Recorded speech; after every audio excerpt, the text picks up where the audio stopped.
Saturday night. This is Whiskey Hell Podcast, your choice for news. How was that? That was really close to being like a real news show. Okay. Is that what we are? I just got to change it up every week. I can't do the same damn thing every Yeah. week. No, no, no. No. No, we're definitely not the normal news show. I'll tell you that right now. We're more of the news show that picks out the mainstream media's narratives, pokes fun at them, and just hopes to God by the end of the show everybody's thought things through and has a laugh and can't cry. How's that? Wow, that's now that I like. That yes, 100%. All right, profoundly stated. How's it going, Fitz? Man, I'm good. Very excited for tonight's show. We have some news. Definitely some things happened this week. We have probably one of the most packed shows in a long time with just straight up ridiculousness and debauchery. And I think we're going to have a lot of fun with tonight's show. So I'm super excited. I want to get into the serious stuff too, but I'm more excited about the just the plain idiocy that's going on out there. It's crazy. There is so much this week, and it's almost we're almost overbalanced in that one direction, right? Yeah, I And feel like there's don't not anything to take off in that respect either. no, there isn't. It's all good. And don't you feel like people are like the actual world events that are out there are not fun. And so people are just like, fuck it. Fuck it. I'm gonna do some wacky shit and see if it doesn't get make me a see if it doesn't go viral and make me a star or make me some money. Yeah, no, I Because I people are completely doing agree. crazy stuff. Oh, they're completely doing crazy stuff. Which maybe that's the best part of it is like everybody's just like fuck it, we're just gonna go for it. Yeah, I mean, I guess that's kind of what we do on this show, although we don't really just say fuck it and go for it. We want to put out a quality product. Because when we used to say fuck it and just went for it, that was way back in the day, our old podcast, and some of those nights got silly. They got exceptionally silly, and Yeah. they most of the time made absolutely no sense. No, And no, and as what a result, we had a whopping 8 listeners, and I think most of those were family. I think they were too, and they wouldn't admit to it either. So it was Mm-mm, perfectly mm-mm. fine. All right. So I came back from Tucson this morning, and yeah, I haven't stopped traveling. Apparently, that's just what I'm going to do from now on. Hey, I Tucson. mean, traveling. Once you get the travel bug, man, it's I mean, it's exhausting, but it's also, I mean, it's great to get out and see the world. No, it totally is. I just wish I hadn't gone to the armpit of Arizona. Arizona is still. I mean, Arizona. Well, not Arizona necessarily. Well, Arizona too, I guess. But Tucson still sucks. There's nothing Oh yeah, awesome about Tucson. no. It's just as bad as it was when you were here last. So there's your Okay, update. so full disclosure, I have not been to Tucson. Um, gosh, probably for 10 years. All right, 10 years. And that's legit because I've been up here in Oregon for almost 8 years now. This January will be 8 years. And I hadn't gone down to Tucson for a couple years before that. So it's been let's just call it a good healthy decade. I'm gonna make a prediction and you tell me if I'm right or if I'm wrong. Okay. I haven't been there in 10 years, but I'm gonna make a prediction that half of Tucson, half of their roads are still under construction. Correct. That is correct. Jesus, that place is perpetually under construction. It What the it it hell? it always is, and I don't know if it's it, and this is like the second metropolis of Arizona, Right? right? This is Yeah. Phoenix's little brother or sister, and yeah, it's still it's like it's stuck in the 1970s or early 80s. It's just really bizarre when you're driving down the road and you swear it's Central Phoenix that you're driving down. It's just not. Yeah. It's just not. Right. I mean, there's some really beautiful parts outside of Tucson, Sure. but just not Tucson itself. But anyway, the reason I was down there is we went to go see John Mulaney. Fantastic show, little dark. Wow, he got dark. Yeah. Yeah. Yeah, edgy. I won't even say edgy, just like I mean, he talked about his time in rehab. Okay. But it was a fantastic show. There's a lot of self-deprecating humor. But he just absolutely killed it. It was one of the coolest experiences I've had, especially concert-wise. Yeah. But it was fantastic. So No, that's great. I really appreciate him as a comedian. And I at least in his early stuff, the Netflix specials that I've seen and so forth, he's very raunchy and dirty, but he's also very clean. I mean, he keeps it clean. right. Which he totally I does. appreciate. Yeah. But he's also one of the creators and a big part of the influence for Big Mouth. And so he can also get really, honest and raw and raunchy and be very funny about it. But also I love his stand-up. I really think he's a brilliant comedian. And he just has like that perfect face, that just he can just say things that are a little left of center, and he puts that smile on, and it just it makes the joke kill. Oh, it makes the joke kill, and you're like, wow, this sweet young man, which he's like 41. Mm-hmm. This sweet young man just said something so vulgar. Yeah. And yeah, it's just hilarious. But yeah, he talked all about going into rehab and the intervention that he went through, and it was just it was powerful. I'm gonna give him that. It was actually a powerful experience. I really dug it. I love that. One of if you look up, I don't know if you know or if you've even heard this comedy sketch, but one of the almost unanimously best stand-up comedic sets ever in the history of stand-up comedy, and this is not coming from me, although I did find the set extremely funny. This is coming from other stand-up comedians. That this one set consistently makes the top 3 ever done, and it was by a woman named Tig Notaro, and I believe she was at the Comedy Store in L.A. And she, right before the show, like an hour before her set, she found out she had like stage 3 breast cancer. Oh my God. And so she's like debating, do I cancel my set? And she's like, you know what? Fuck it. And she just went up, just completely trashed everything she'd been working on, and just went. And her first line is, "Hi, I'm Tig Notaro, and I just found out I have stage 3 breast cancer." And the crowd kind of laughs, and she's like, no, I'm not kidding. It's true. And the set that she delivered, being so raw and so honest and so funny I mean, you're laughing while you're crying with her. I mean, it was just brilliant. So I love it when a comedian can just get up there and be honest, be raw. That's what we want. That's what we need more of. We don't need more of the the bullshit media narratives, and we need real people being real and saying real things. I love that kind of show. So I'm good for you for going down there and making that happen. That's awesome, dude. Yeah. Well, I highly suggest when it comes out on video, definitely check it out. It's this from scratch tour. And it was, and you know what? Honestly, I had both of my boys with me, 17 and 18. And the "don't do drug" message could not have been presented any funnier. And still with the power there that it was just a great experience. And I wanted to shout out to Seton Smith. He was the first comedian, excuse me. I don't know if you've seen him. No. But he is absolutely fantastic. Absolutely killed. Great opener. Highly suggest everybody take a look. Edgy. It was funny. I love it because Tucson is about as redneck as you can get, and still be incredibly ethnic.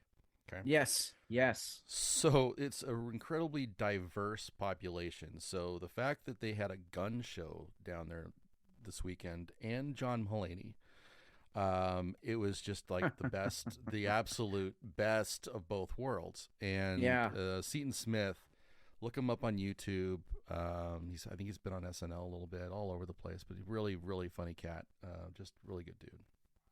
No, I definitely will. That's great. And same for all of our listeners out there. If you have not seen Tig Notaro, definitely look up her comedy. She's very funny, but find that set when she comes out and talks about her cancer. It's brilliant. I There is another level. There's like all of us who can occasionally be funny, and then there's this other level of people who just see the world in for every funny thing that it could be. Yep. And that's who makes the stand-up circuit. And I think every one of the people that we mentioned here, they definitely fit that bill. So yeah, good stuff out there. Good stuff. What's your first drink? Oh, okay. So we won't go into it because it's not worth talking about. But I am so excited to review this beer on the show, um, because I have, in full disclosure, I have had this beer one other time, and it is such a surprising, such a interesting beer. It just had to make the show, so I went out and got another one, and here we are. So this is from Pelican Brewing. Again, great brewery out there on the coast, up in Pacific City, northwest coast of Oregon. Beautiful part of the country. If you've not been up there, uh, you need to get up there and see it before you die. Anyway, Pelican.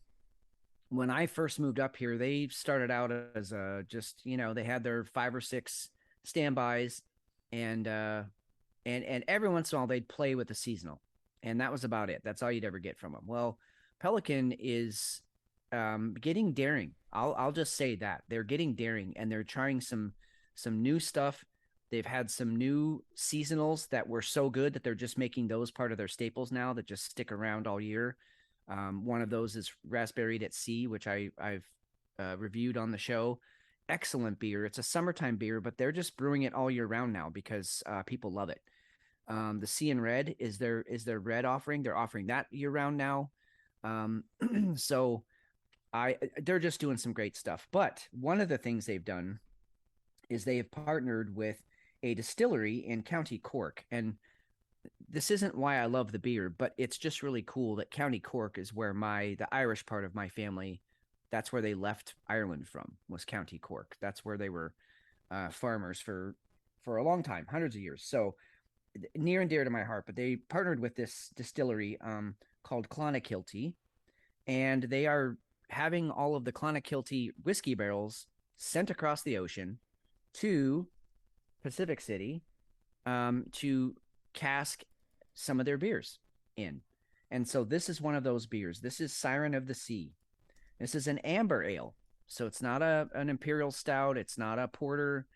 They took an amber and then they went and aged it in the Clonakilty whiskey barrels. And what comes out of this thing is it is rich. It's malty. There's some notes of like prunes, dried fruits, dried cherries. You get some of that in there.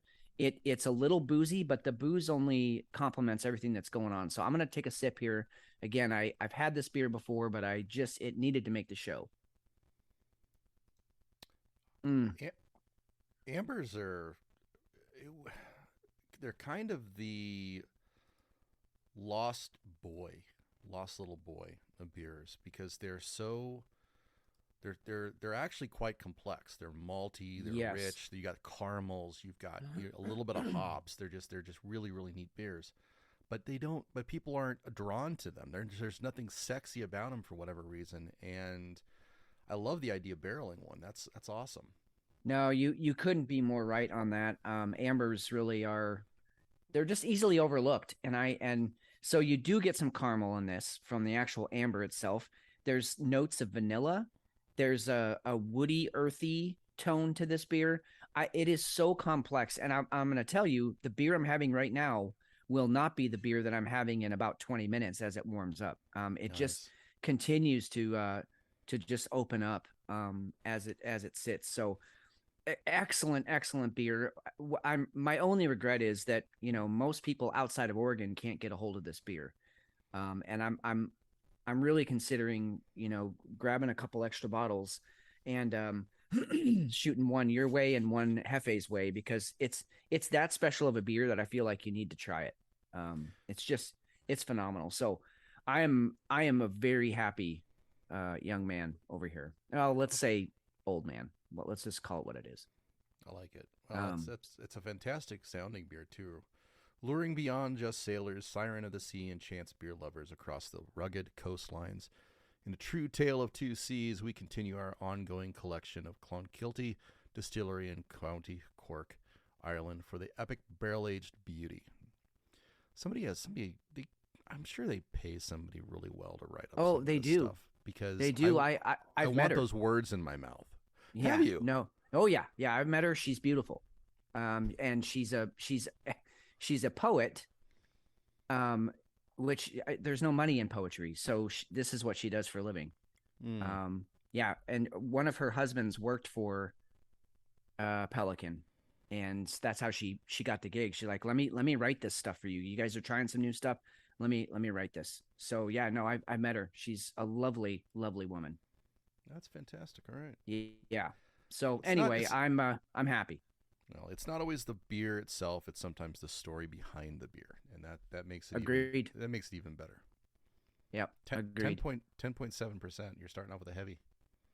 Yeah, it's not. But I'll tell you, it's if I have a similar experience I did last time, it's not kind of knock you on your ass.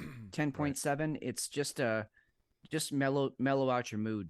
10.7. So it doesn't, it's not a kick in the pants. It's more mellow than that. So which is kind of the opposite of what you got going on. What are you drinking? So I don't think I mentioned last week, and it doesn't be a big deal or anything, but I'm in the middle of this diet, and one of the things I'm trying to do is limit alcohol intake. So my first alcohol of the week is going to be with the show. With that, I'm trying to cut a little bit on the calorie side, carbs and whatnot. And one of the ways you can do that is to try and drink maybe a little bit more of the hard stuff. So tonight I have a bourbon. And I do have a beer for tonight because I could not resist it. So I'm still going to have a little one beer. That'll be my second one. But I'm starting off tonight with Saint's Alley. This is the flagship release from Saint's Alley. This is, I think it's just called Saint's Alley, actually. Yeah. Yeah. Where are they out of? They are actually out of, I want to say Texas. But let me verify that. Verification in progress. There's a couple of happy guys on their About page. Yeah, Denison, Texas. Oh, okay. I've been through there. Didn't stop for good reason. There might not be a lot of reason to stop there. Just thinking. Yeah. So I have Saint's Alley. This is a rye, but it's also finished in port casks, and then it goes into port casks first, and then it goes into cognac casks after. So one of the things I really like in my whiskeys is a little leather and a little sweet, a little bit more of a deeper notes. I don't like it real harsh. Yeah. So that's what I've got here, and it's smooth. It's so smooth. So I've got a double that I'm going to start off the show with there, and then I will move into a. I'll just tell you, it's a Speedway. It's a Speedway stout, but there's a curveball I'm throwing at you. Oh, okay. Yeah, I get Speedway up here, and they have been doing some stuff, kind of like we were talking about with the Yetis a couple of weeks ago, that they take their base Yeti, and then they've been doing some interesting things with it. And I know Speedway has also been doing that, so that's great. That'll be fun. We got a Hefe sighting. I feel like we have more important things to talk about while we have Hefe on the line.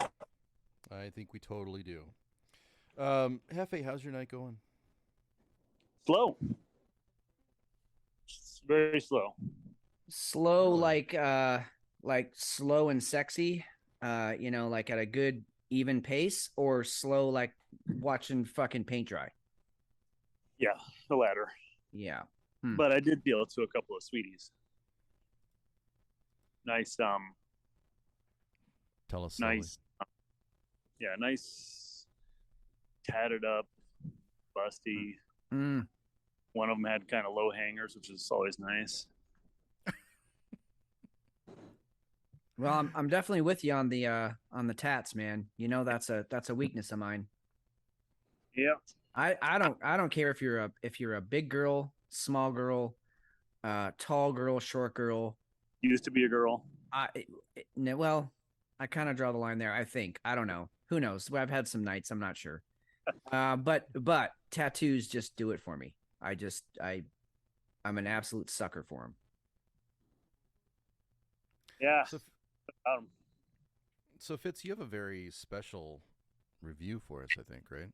Very special. Yeah. So we got we got basically cold contacted by somebody on Instagram. Had heard that Hefe had done a couple of reviews on some male sex toys. And they wanted us to try theirs. And we figured, well, McShane figured Hefe's he's jumped on the grenade a couple of times now. It's time for someone else to have a go. So it got sent to my house. So this is the Amagao winged male masturbator. You can find it on Amazon. It's not super expensive, and I'll tell you, seeing the price, I know we got one sort of comped for the show, Right. but seeing the price and knowing what you're getting for that, this seller has it for $25.99. I'm actually going to change my review a bit. Okay. Yeah, because some of these things can get out of hand with as far as the price goes. And so you think, man, I'm paying $60 or $70 for this thing, or I mean, some of them get crazy, like $200 for, and you just think it's not worth that. Seeing that this is worth this is selling for 26, holy shit, it's worth every penny of that. So some positives and negatives to this thing, as with all of them. I don't think there's a perfect sex toy that exists out there for everybody, because we all have different things we like. Sure. So I will I'll hit with the positives first.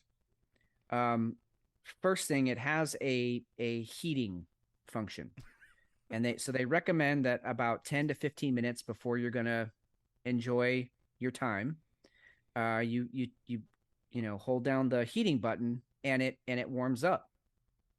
And at first I was like, what kind of fucking gimmick is this? Guys, it's amazing. It's a real nice thing to just, especially it's gotten colder up here. We finally are in fall, full swing fall. It's, it was 50 degrees today and raining. And so, everything in the house just sort of has a chill to it. Well, not this bad boy. I turned on the heating function, put it on, put it around myself, put it over, inserted myself, and it was just a real nice sensation. I'll be honest with you guys, it felt like a warm mouth. Wow. I had it liberally lubed. There were generous amounts of lube in there just to make sure I didn't get any chafing. Right. But even that got heated up with so it was just a really nice warm cave to explore.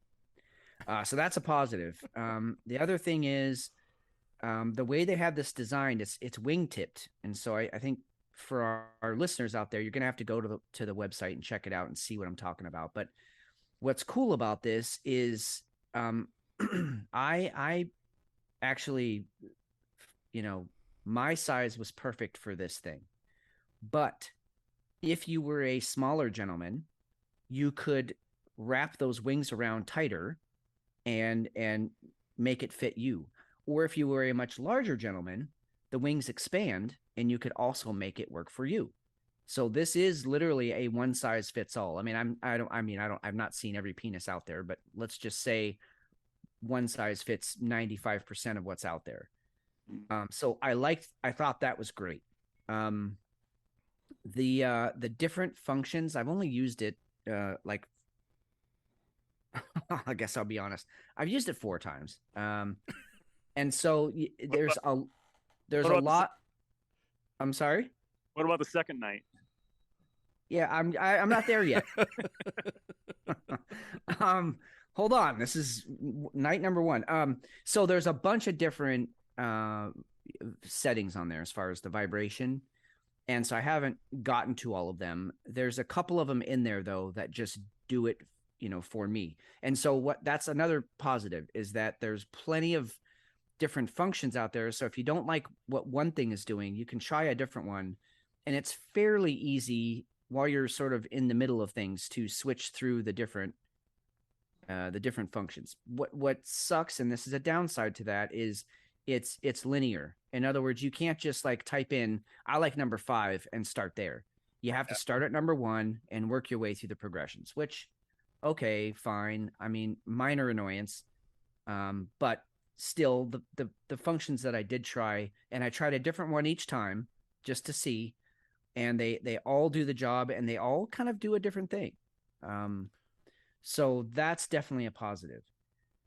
Another positive is easy cleanup. Completely submergible, completely waterproof. It's all silicone, so it's really nice and soft, but it's also easy to clean. So that's a positive. And then the last part that I think is a positive is sort of the shape of the thing. If let's say you really are you like having the tip stimulated, you can focus there. Or let's say you want to focus more on the shaft, on the base. It does the job there too, and it's open-ended on both ends, so you can go as deep as you like or as shallow as you like. And really, I found even when I was at the base, it was, I mean, everybody got vibrated. Everyone got pleasured there. So that was my favorite, was to sort of simulate the sexual motion. But even when I was quote unquote deep in there, it got everything. So that's a plus.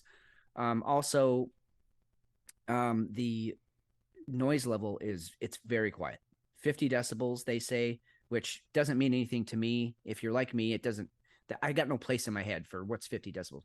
Yeah. I'll just say it's on the quieter side of any vibrating thing I've ever heard. It's quieter than my phone when it vibrates. So, and it's this is a continuous and some of those vibrations, I think it's because it's silicone. It just absorbs a lot of the sound. Okay. Some of those are really high frequency vibrations. So now the downsides. You still got to do all the work yourself. I mean, you're still essentially masturbating with your hand. You just have this amazing, Iron Man apparatus that's helping you do things you couldn't do with your normal hand. Okay. But you're still doing the work. The other part is, and again, I have only used it 4 times, but it's very pleasurable, and I finished before I wanted to get more out of it. And I just finished way too quick. I was like basically, watching a movie, and they're just getting to the part where the panties are coming off, and I'm done. So I either have to start in the middle of the movie, so that we're already into the action, or I need to wait to,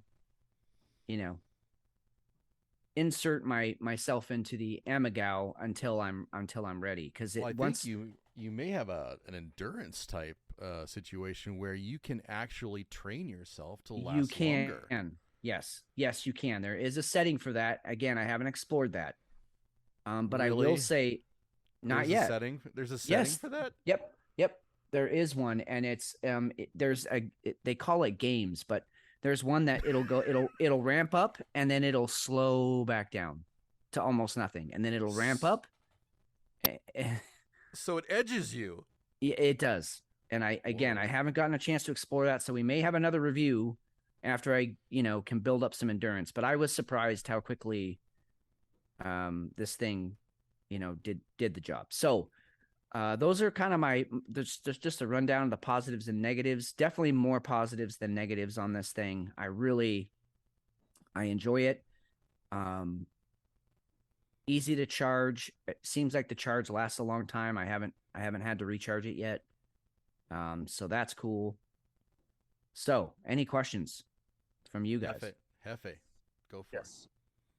The temperature control. How does that work? Is it like a 1, 2, 3, 4, 5, or can you do an exact kind of temperature? No, nope, Is you it warm? can't. You turn it on and it just starts to heat it up, and it gets up to, they say, 107, which I would say is probably about right. It felt like a really warm bath. But it's not hot. I mean, obviously it's not going to hurt you. Yeah. It just feels like a very excited partner. Yeah, because I, Yeah. I I have a COVID fetish, so I want to get it really warm. Well, there you go.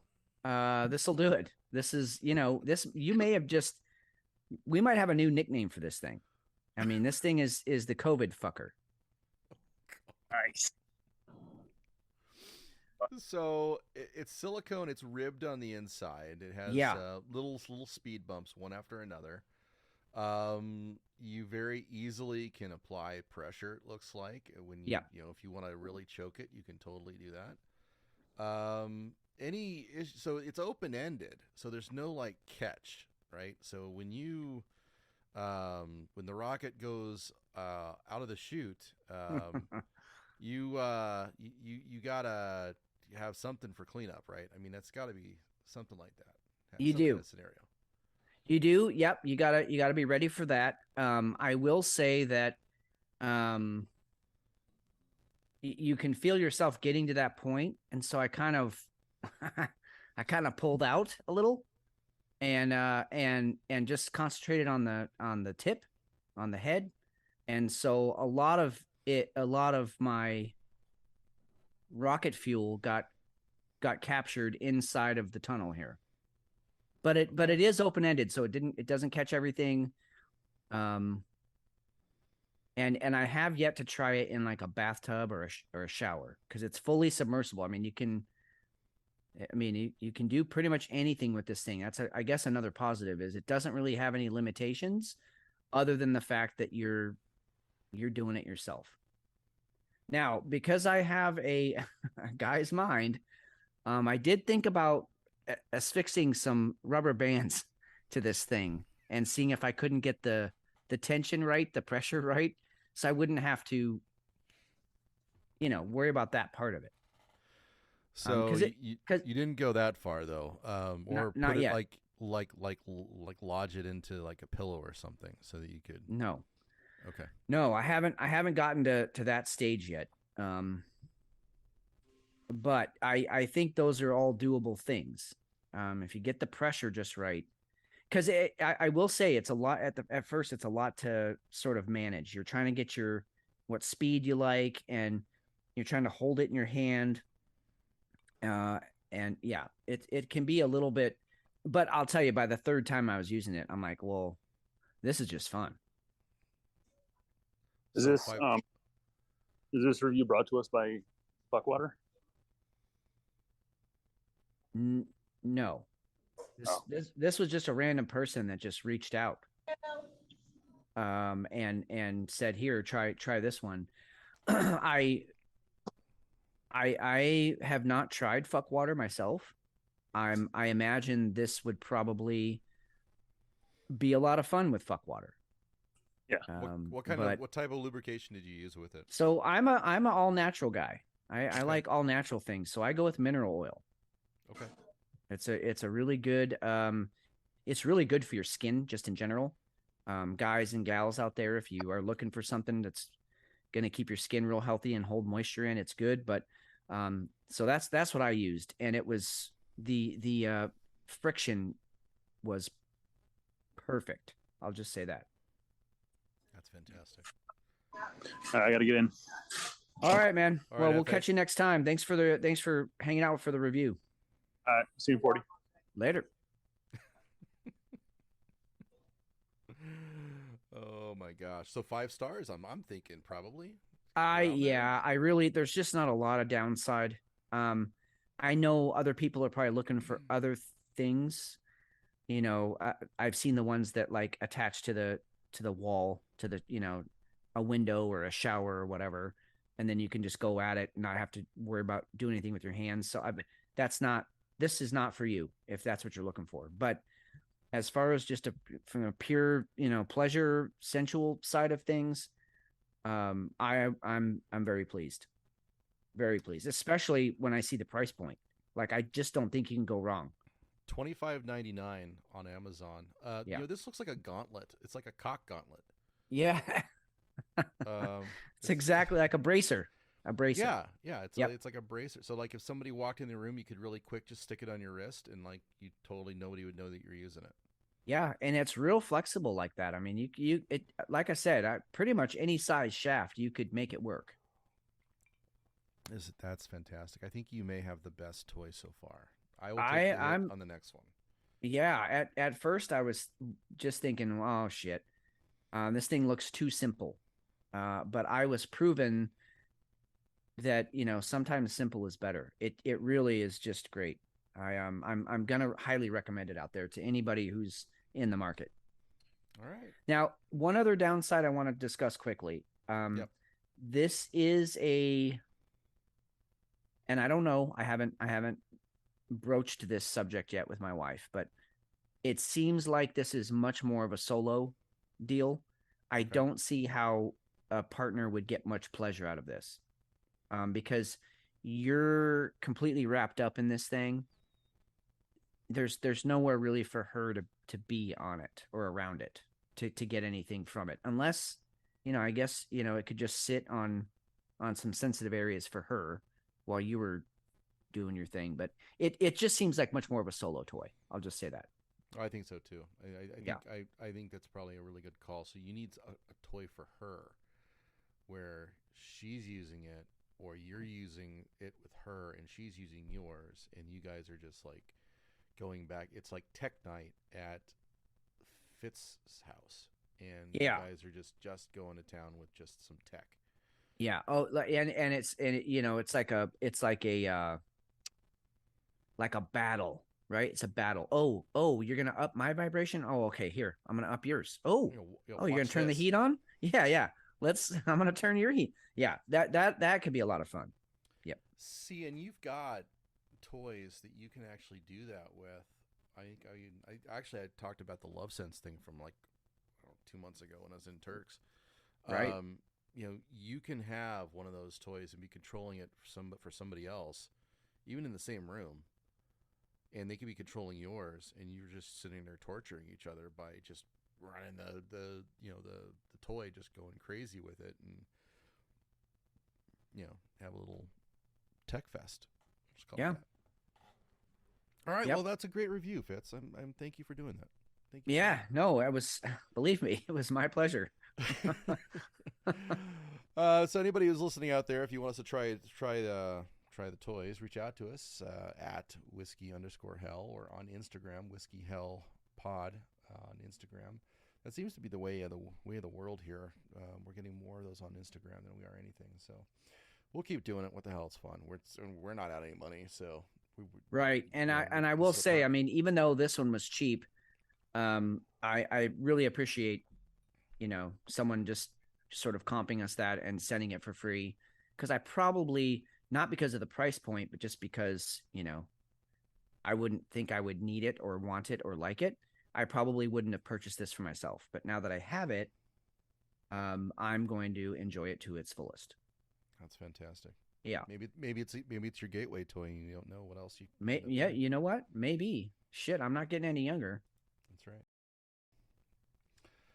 Yeah. So now I think we can hit the Nord Stream, and what has changed this week is that Sweden completely shut down the joint investigation that all of the NATO nations were, quote unquote, participating in, to try and figure out what happened to this thing.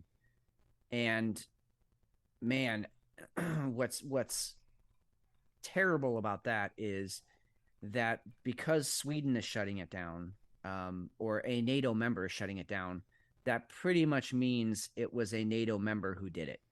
Well, I think they're trying to get into NATO. They're not even in NATO yet. Well, that's true. But I guess that's kind of what I mean. That's why, yeah. Yeah, they don't want to jeopardize. And so, because the point being, if it was Russia and they knew it was Russia and they had proof, that would be front page news everywhere on every paper on the planet. Yep.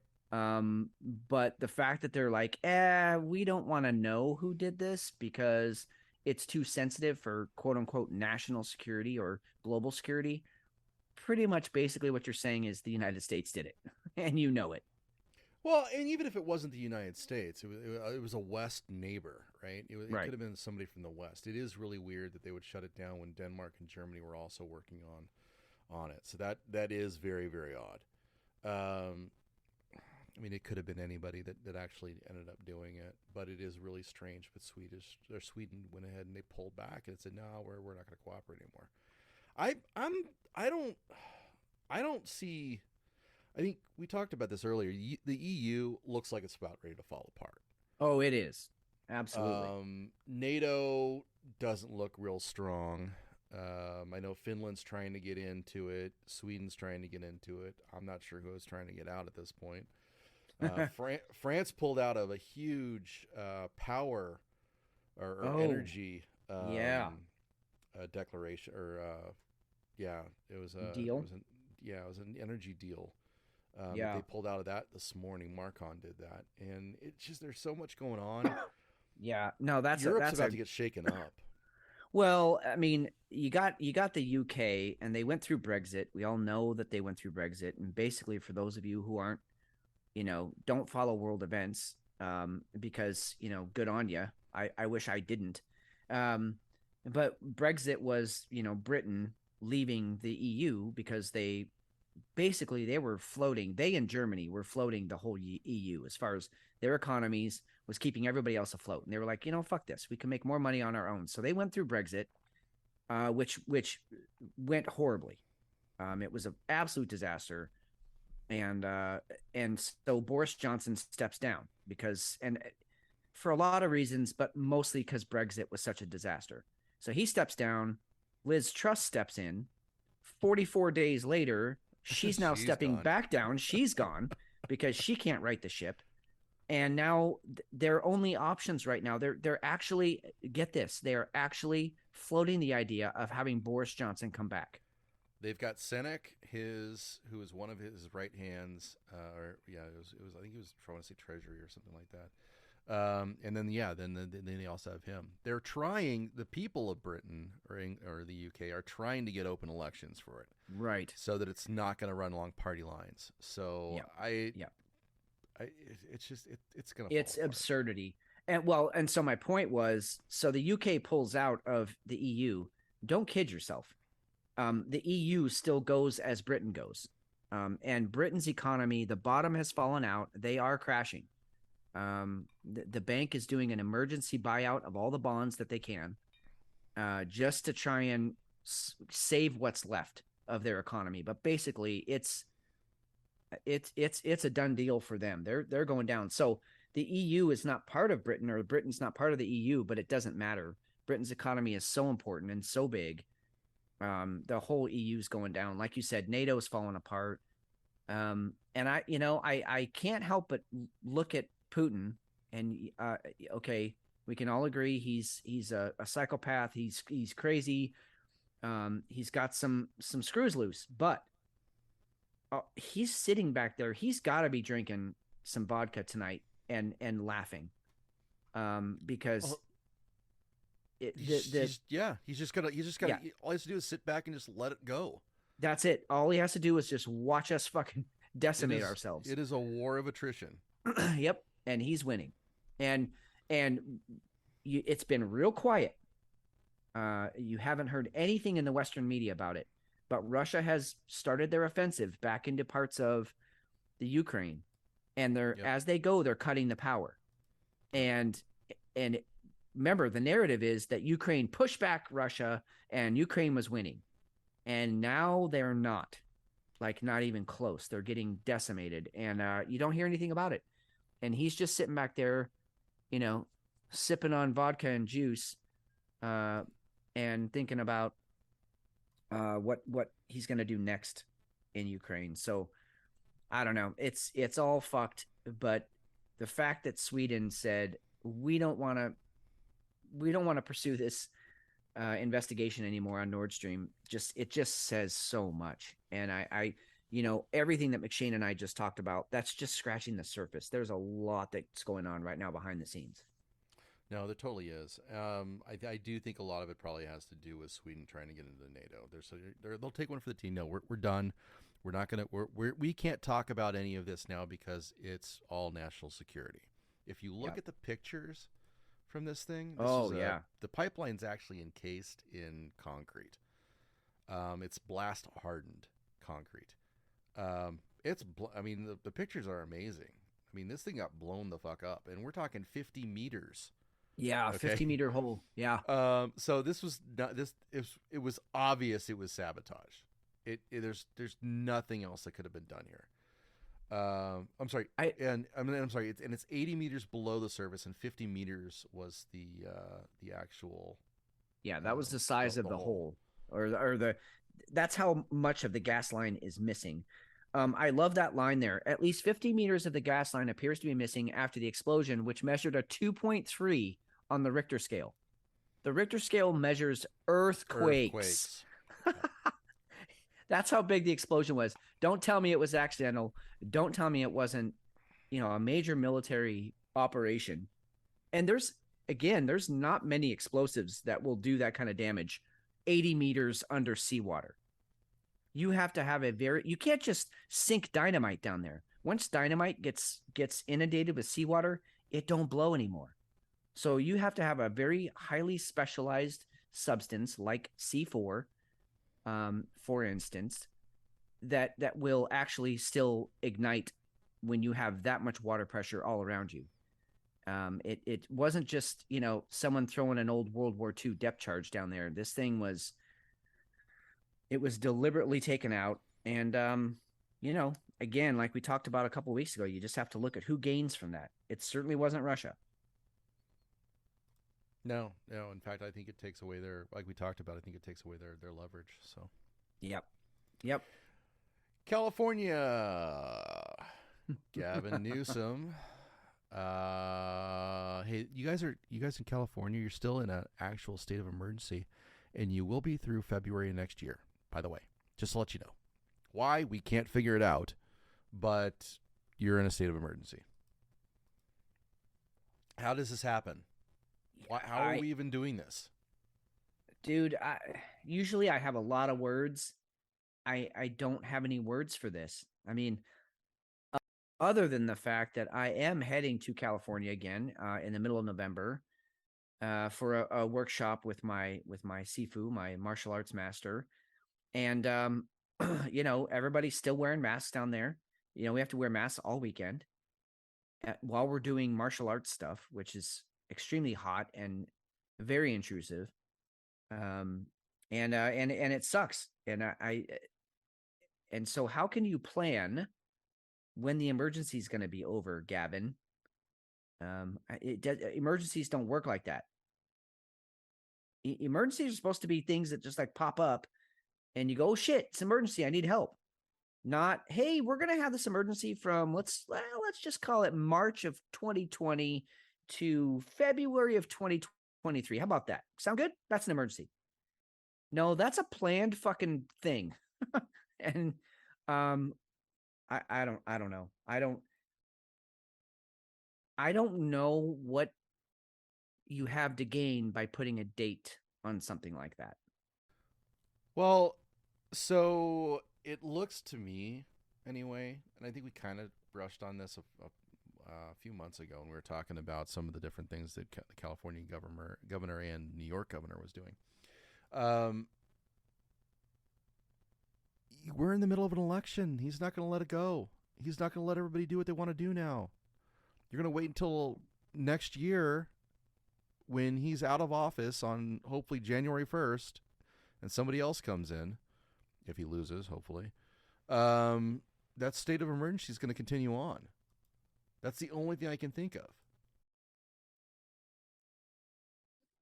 Yeah, I mean, I guess my only rebuttal to that is, and again, I'm not, well, let me preface this by saying I have a lot of friends down in California, a lot of Californians. I've had a lot of good times. Some of my best memories were made up and down the beaches of California. So I have a fond place in my heart for that state. But I shudder to think who's going to replace Gavin Newsom, because he's a shit stain on the underwear of life, as Eminem so eloquently put it. That's how I see him. He's just a shit stain on all of California. But are the voters, do they have enough power to vote him out? And B, if they do, is it going to be someone worse? Because Newsom is connected with, we saw that video of a few weeks ago of, the Newsoms and the Pelosi's, and, you start getting into all their connections, and they go back to, like, gangster days back in the 20s, with, big time gangsters, and that's their families. And now they're all in politics. And so you just think, okay, someone powerful enough to dislodge Newsom, who's that going to be? And what kind of monster is that going to be? Or is it going to be the savior for California, and we get to have a really cool state back? I don't know. I want to go and get to our second beers. Is that okay? Okay. Yes, I am fully ready. I will say, one of the things that happens with this beer as it warms up, the booze completely calms down. And what you get is this, almost tart, sour, again, the dried cherries. That's what's coming through, is the dried cherries with that woody, spicy undertone. Not spicy as in cinnamon, spicy as in like pepper. And this beer is so, I feel like every sip was a different beer. I mean, it just is so complex. So I'm really glad this beer got its day in court on the show. Again, my only regret is most of you won't be able to find this beer, but if you can find something similar, or if you find a beer where you're like, wow, this looks complex, try it and just let it sit. Let it, just enjoy it. Enjoy the journey, because it's just amazing. I'd be curious to see how that sellers. Shit. Well, see, now I have to buy another bottle. I have to buy one for you, Oops. one for Hefe, and then another one for myself, and see what it tastes like next year. That's a great idea. It sounds like I'm Venmoing you some cash here soon. Well, no, dude, this one's on the house, because I need you to have this beer. I need you to try it. It's so good. All right, so getting into our beers, our second beers. I have a Speedway Stout, like talked about earlier, from AleSmith. Now, Speedway Stout is the base. This particular beer is their Tart Cherry edition. Have you had that? I have not even seen that, and I am all kinds of green from jealousy over here. Dude, that sounds amazing, because I'm a huge fan of the Speedway Stout. I have not seen that one, so enjoy it, and please speak slowly when you're describing it to me.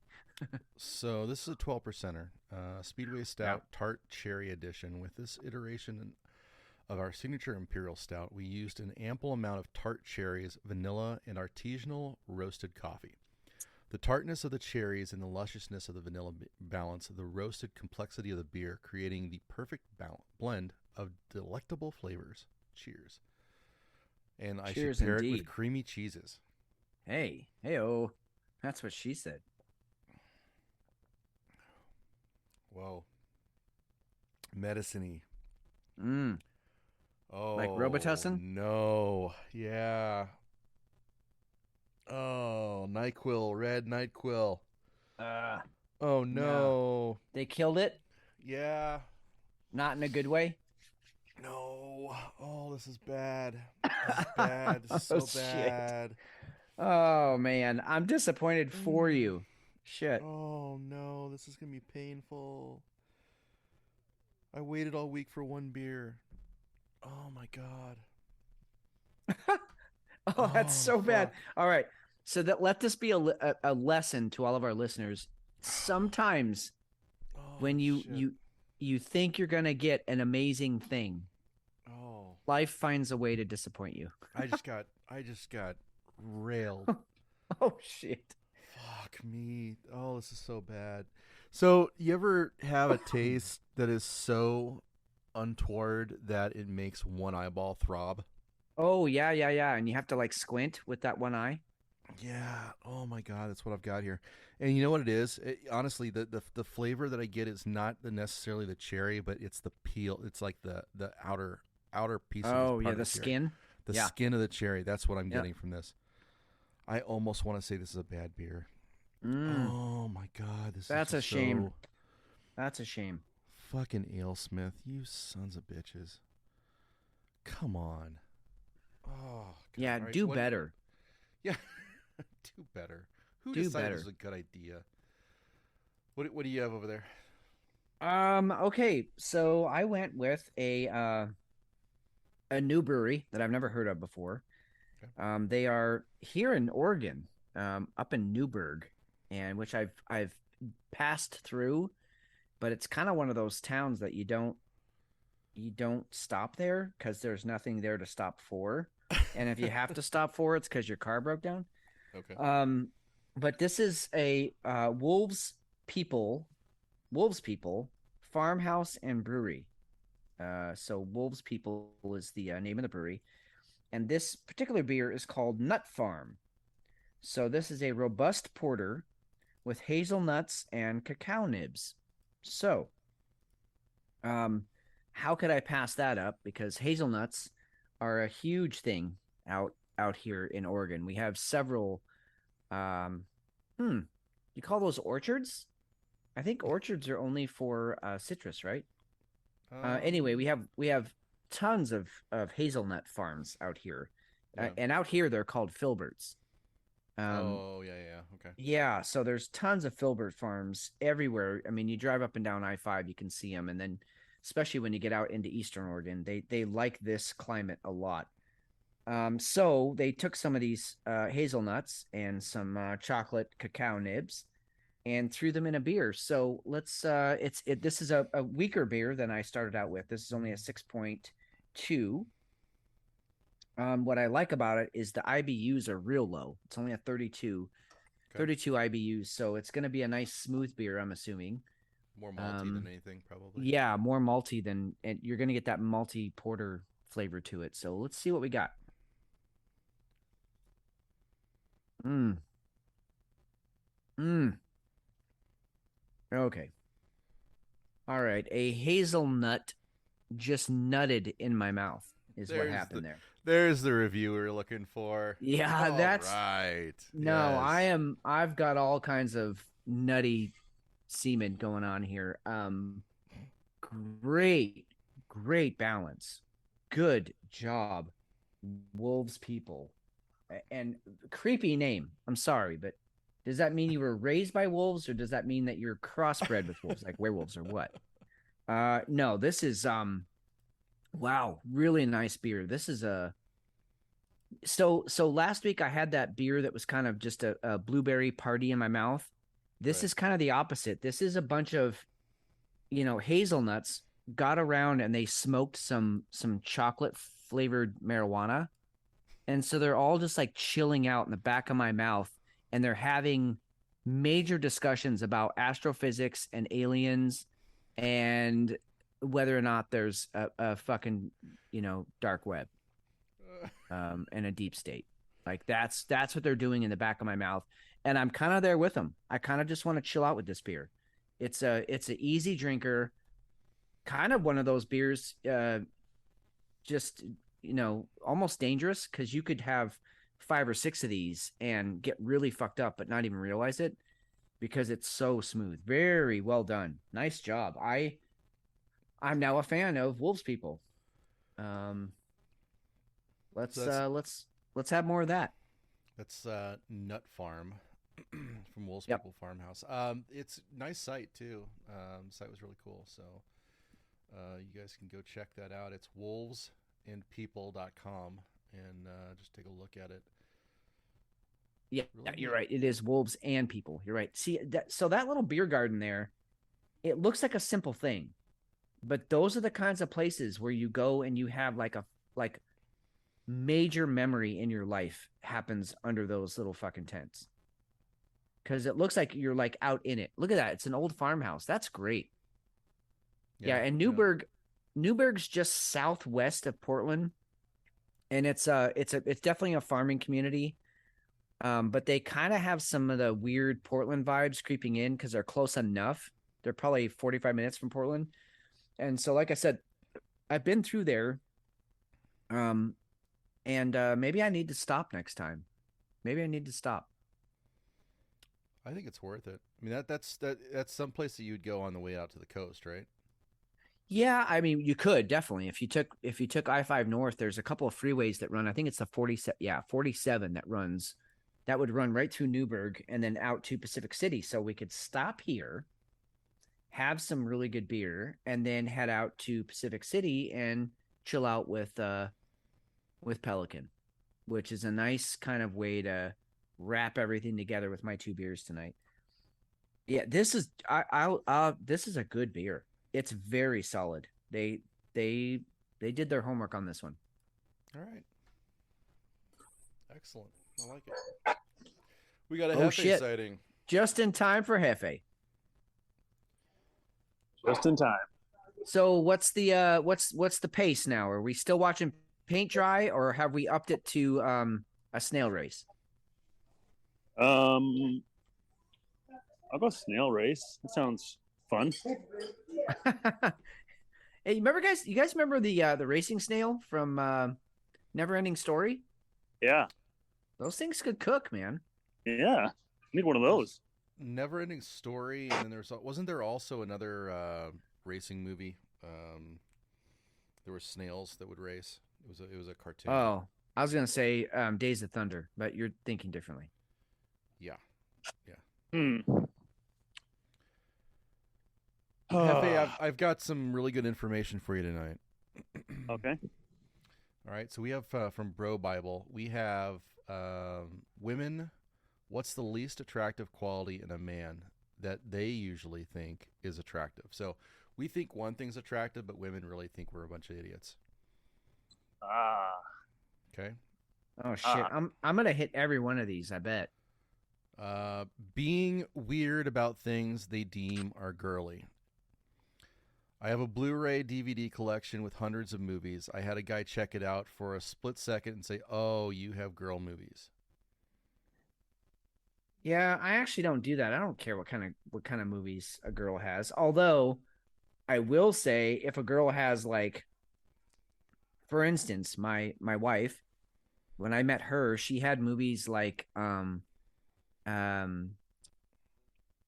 shit, what's the name of the movie now? I can't remember it. Brad Pitt, World War II, Bastards, Inglourious Bastards. Yeah, Inglourious Bastards. Yeah, she had that. She had Fight Club. She had some like badass guy movies, and I was like, okay, I normally don't judge you if you only have girl movies, but the fact you have some guy movies kind of makes you rad. Yeah, that's a good call. Yeah, that's a good call. Now some of these other things, being overly macho. I don't think you do that. Do you? Either of you? I don't. Maybe I do. I don't know. I don't. I mean, I don't have the equipment to be overly macho. Like, I'm 5'8", dude. I'm 5'8" on a good day.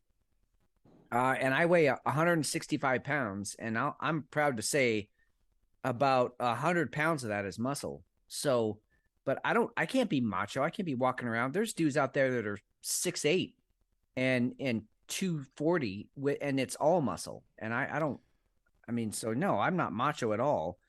I do some macho shit. Like I lift more than I should, and I work longer than I should, but that's not, I don't do it to impress a girl. That's just because I guess that's how we're built. I don't know. Huh. What about you, Hefe? What do you do that's macho?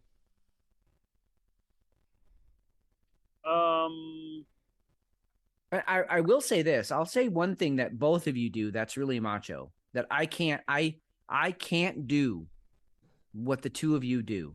that's like super, to me, like super hyper macho, which is you're both fantastic fathers. That's like a really macho. That's a major flex when you can be a good dad. You have your own life. You still are doing your own shit. But when it comes to your kids, you both step up. You're both fucking rad dads. I can't, like, I look up to both of you for that. So, I mean, you know, there's not a lot of good dads out there. You guys are doing it right. Well, yeah. I mean, not like there's a really good option B, not in my opinion, but yeah, I mean, I kind of fake it. Like, remember, gosh, like, what was it, like a year and a half ago when that one girl wanted me to help her get her apartment together? Oh, yeah. Right. And so she had me hanging curtains and just doing all kinds of shit. And I didn't know how to do half of it. And I faked it because I didn't want to seem, you know, like an idiot. I guess that's, in a way, that's kind of being macho, but yeah, I'm not big into macho shit. No, dude, that's what that's called is being capable. Like since I've owned this house, which was built in 1962, we've talked about it on the show before. It needs some love, and so I'll just go on YouTube and look up how to do something, and there's 160 videos that teach you how to do it, and if you just take your time, I have learned so much. I love this house, but I can't wait to own my next house so I can take all I've learned from this one and make it even better in my next house. But that's not being macho. That's just being a capable person. And guys, we like to do this stuff, but women can do it too. Like so I don't know. I take that out of the category of macho and more of just in the category of I'm going to do this thing for you that you can't do for yourself. Although I will say, stapling fabric to the ceiling is not exactly hanging drapes. No. That's not what I'm talking about. That was LL. This was the super hot Asian chick, right? Remember that when she, yeah. Okay, all right. I got my Asians mixed up. Sorry. I thought I had a chance at her, so I was like, yeah. I'll help you. That one. Oh, okay. No, you're right. My bad. Okay. No, yeah. Okay. No, you legit hung curtains, and that's just helping another good human being out. That's all that is. Overconfidence. Yeah. No, wait, hang on. Oh, sorry. The hanging the fabric from the ceiling. I mean, that was classic. That was just, I didn't know a whole lot about her at the time, but I should have known. I should have said, why don't we wait a couple of days and think about this? And then it would have just gone out of her head. And because it was 2 days went by when she decided to take it down. And that was just a complete waste of time and energy. Yeah. So anyway, go on. Number 8. Or number 3, whatever order we're going in here. Go ahead. We're gonna skip through a couple of them, so I'm gonna go ahead and I'm gonna make a call here. So, putting other people down, I don't think to make themselves look better. I don't think either the three of us do that. No. Overconfidence or the need to show off. I think we're confident. I don't think we have the need to show other people. I mean, at least I don't. I like going under the radar. I want to be the guy who you don't see coming. Yeah. Yeah, I think as a younger man, I definitely did that a few nights, mostly when I was drunk, and mostly when I didn't need to do it. But I don't do that anymore. I mean, that's just folly. Dick pics. Chicks don't like dick pics, apparently. Yeah.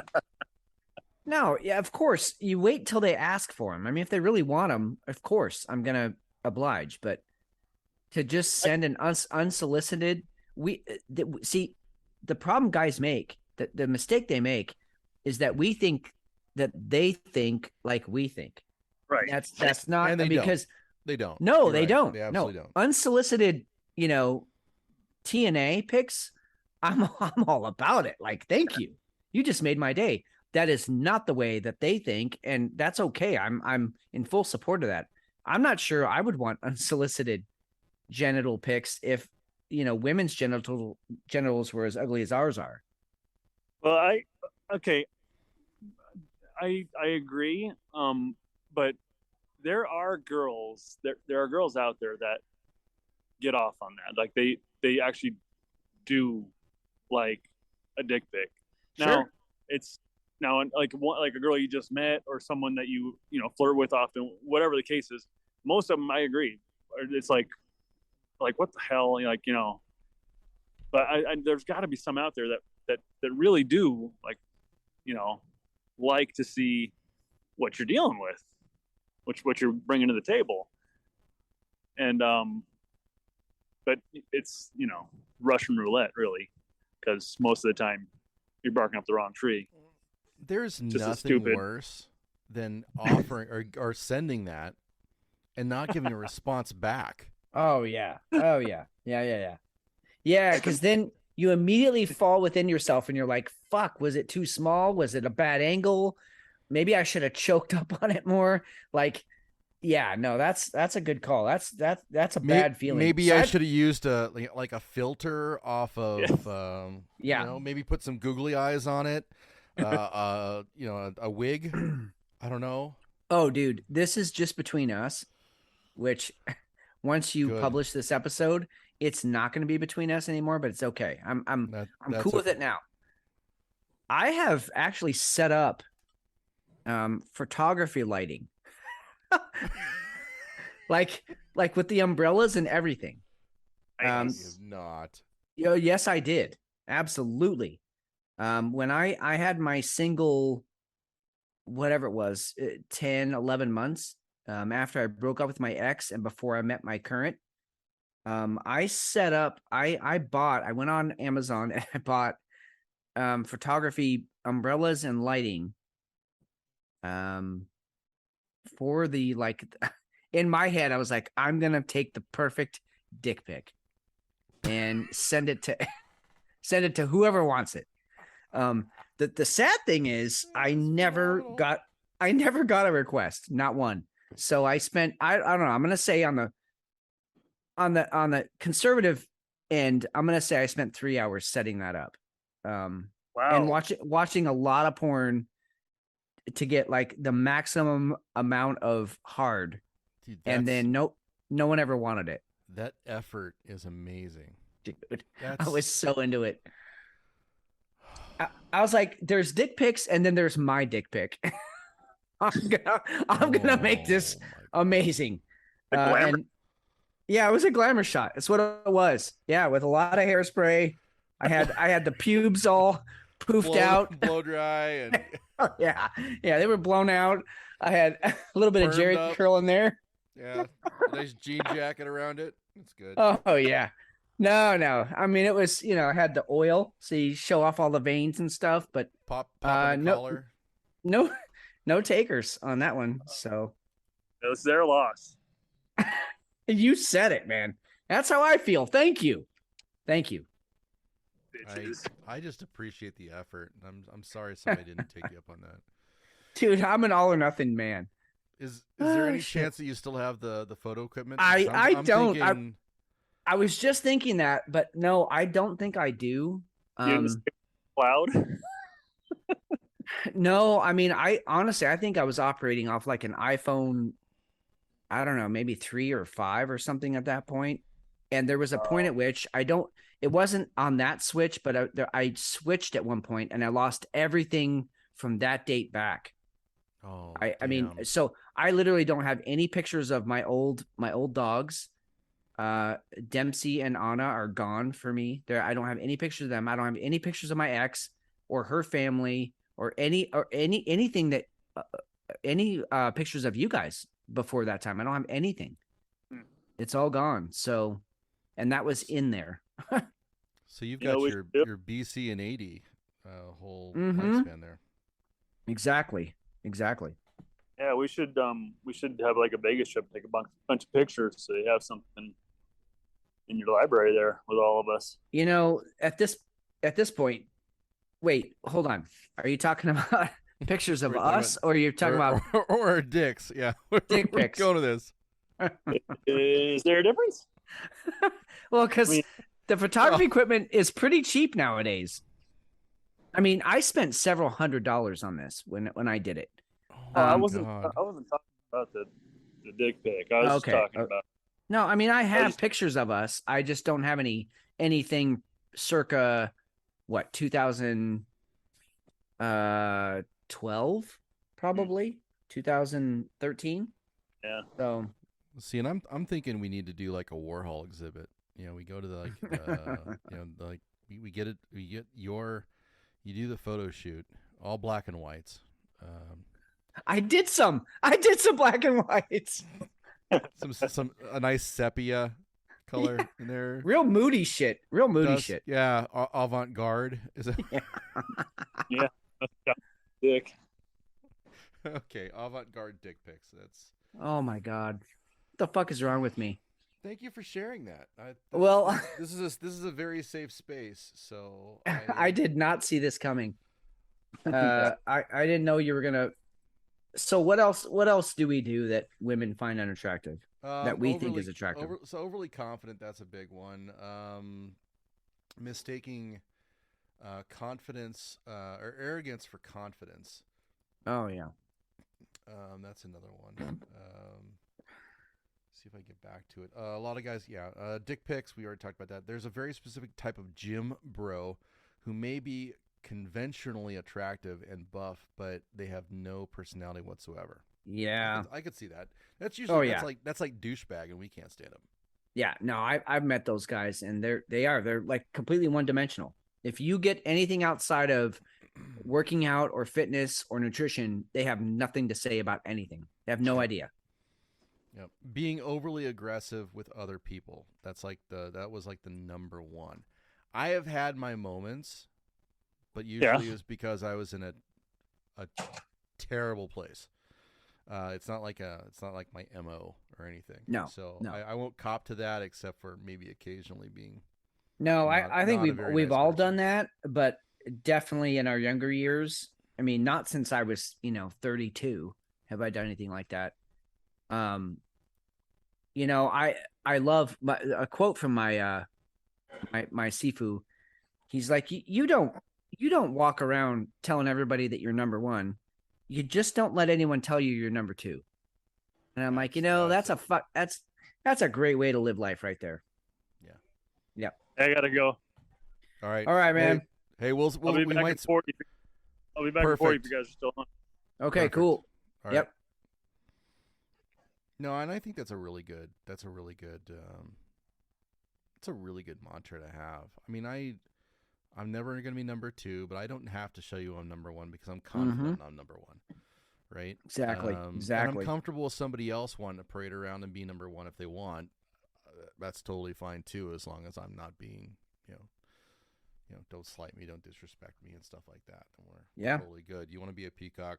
Knock yourself out. Dickhead. Yeah, no, in fact, I'd rather that because I'll tell you what, those guys, they put themselves out there right away. You know exactly who you're dealing with right away. Yeah, it's fun. Yep. It's fun. Yep. All right. So I see for tonight, I see a third visit from Hefe, just the way things are kind of going here. Yeah, we might make this show into a two-parter. Yeah, at minimum, we're going to have a lot to edit and a lot to put in different places. So we'll see how it goes. But yeah, definitely see another 40 minutes until Hefe will be back at about 10 o'clock. So that'll be good to see him again. Yeah. I really want to get into these. High-tech Yeah, me combat. too. Can we do that? Yes, please. Kind of disturbing, kind of cool. Well, okay, so it's disturbing, but it's cool, right? Because the boyhood aspects of it, the technology, and we always want to deal with robots are cool, Votron's cool, Transformers are cool, blowing up stuff with robots is cool, and now we're seeing some things that are just kind of fucking crazy. So the first one, we've been trying to get to this one for a while. This is a article out of the Express UK. Ukraine signs up volunteers to target Iranian-made drones through smartphone app. The app works by allowing users to report immediate threats to air defense units when they shoot down targets. This is a Android app where you're outside, you see a drone. Holy shit, that's a drone. It's Russian. I'm going to go ahead and take a picture of it. It takes a picture of the drone. Your GPS location goes to their cloud database. Their defense services are looking. Now they know to look in that direction for that drone coming in. Crazy flex. It kind of is if, and this is a big if it works, right? I mean, don't you have questions about like, okay, I mean, if a drone is flying sub, let's say 200 feet, then you might get a clear picture of it. But I don't think people understand, if a drone wants to fly at 1,000 feet, you're never going to see it. Oh yeah. Never. Yeah. You're not going to see something like that. Absolutely. No. Your phone's not going to be able to take a picture like that. But if you have something that's low flying and you have several people that can take the picture all at once, you can geolocate it. You're using crowdsourcing data to go ahead and pinpoint where the thing is. Sure. And all of a sudden, you know that there's something you got to look out for.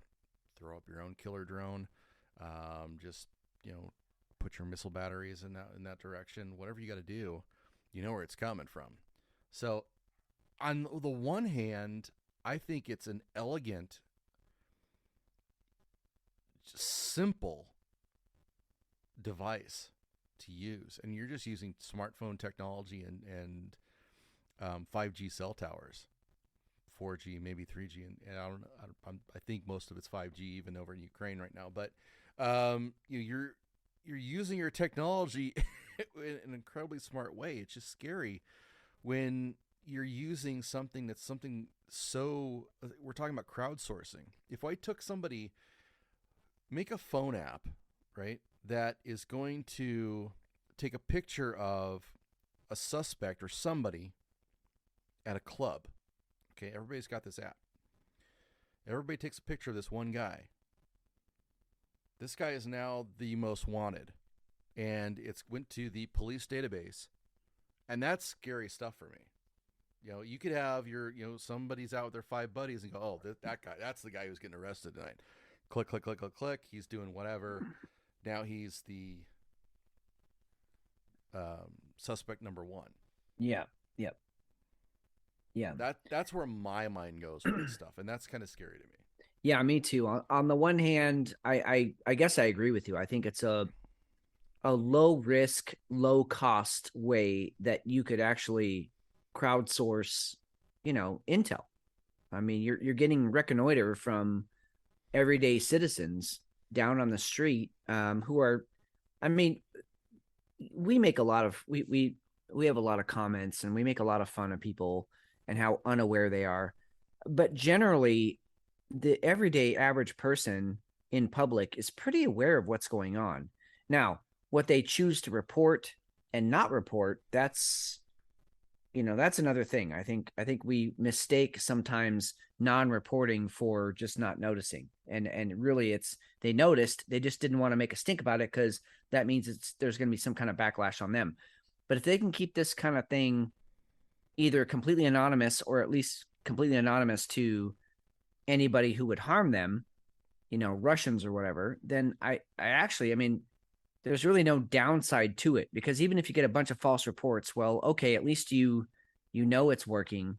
You sent some assets there. There was nothing there to find out, and everything's good. Where it gets scary is exactly what you said, McShane, which is, some dude who I fucking showed up last weekend sees me out at a club and gets him and his 20 closest friends to all take pictures of me and where I'm at and report that I'm, I have erratic behavior. I'm cussing. I'm drunk. I'm starting fights. I have a gun. That kind of shit can get really dangerous really fast. And I'm just out trying to have a good time. So I agree with you. I think there are some benefits. I think from a government point of view, there's only benefits, very little downside. So a citizen here or there gets killed, no big deal. We're getting actual real-time data on enemy drones and so forth in our area. I mean, they're willing to take that risk. So yeah, interesting stuff. As we go on here through these next articles, all about technology invading the battlefield, I think you're going to kind of feel a theme from McShane and I, because we're on the same page of this. There's some really cool shit. This is like Revenge of the Nerds kind of stuff. Like the guys who got bullied in high school are now, coming up with some amazing, amazing tech that's changing the fucking game on the battlefield. But there's a danger here. And it's not all positive. It's not all good. There's a real danger that these machines, and I'm not gonna. I promise you, I'm not. We're not gonna quote Skynet or Terminator tonight. But there is that danger of these fucking things taking over. We might go RoboCop. We might go RoboCop, right? So there's a threat. Before we move off of that the app question, now I do want to make it clear that during World War II and obviously during like wars past that, there's always been civilian observers, right? True. So you've always had somebody who's would hop on the phone and say, "Hey, there's a flight formation of bombers that are coming your way." That's something that's always been done. The big difference here is that this is lightning quick. Right? It's real time. I'm taking the picture of whoever it is, whatever it is, anything that's flying over, whoever's fucking around, and that picture's gone. And I can move on. Yeah. We're talking James Bond kind of stuff. So it's fire and forget, and I can move on with my day. And there's no conscience in there either. So I think conscience is also going to be a big theme. The Netherlands has deployed NATO's first killer robot ground vehicles. These are fun looking. Yeah. So basically, please go into show notes, check this thing out. Basically, it looks like it's a 2-track little mini tank. And basically you've got the 2 tracks on the outside, then you've got probably in between the 2 tracks, you've got the CPU and the kind of the vital parts.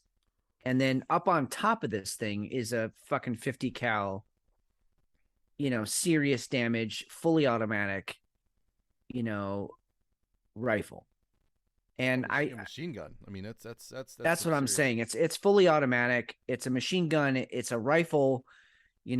Each one of those bullets has the capability to blow a hole in you the size of a volleyball, basketball. You're not going to survive a hit from this thing. And not only that, you're not going to survive a hit from this thing behind 3 layers of drywall. It's gonna blow a house apart, or a tree, or some fucking rocks that you're hiding behind. This thing it's serious artillery, and it doesn't have a conscience. That's what's scary. It doesn't have a conscience, because and you say, well, there's somebody controlling it. Yeah. No, there's somebody in fucking Kansas City, which, by the way, is the largest control center for all the drones for the United States military. And they're flying drones in Iraq and Afghanistan and now Ukraine. And they're in Kansas City. And so what they see is a game. It's a computer screen, and it looks like a game. And there are bad guys on the battlefield that you're going to blow up.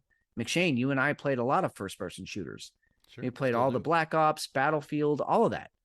It's fun because those are just computers are blowing up. They're just NPCs. So that's all the pilot sees. But what he's really doing is decimating an entire enemy army or an entire city of civilians, of people.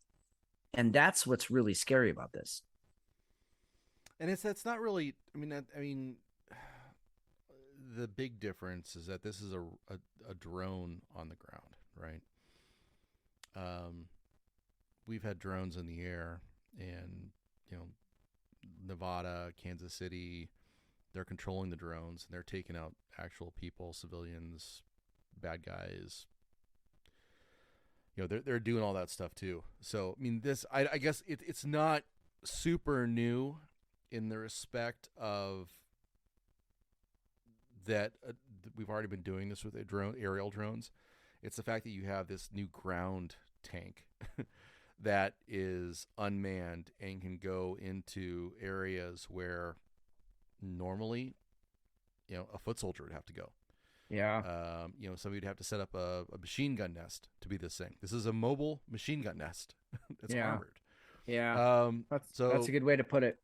The Netherlands has deployed 4 armed ground robots, or unmanned ground vehicles, UGVs, making it the first NATO country to do so. The robots are tracked hybrid modular infantry systems, the MIS, little WWF reference there. Hello. UGVs built by the Estonian defense company Milrem Robotics. It has treads like a tank and can use a variety of weapons.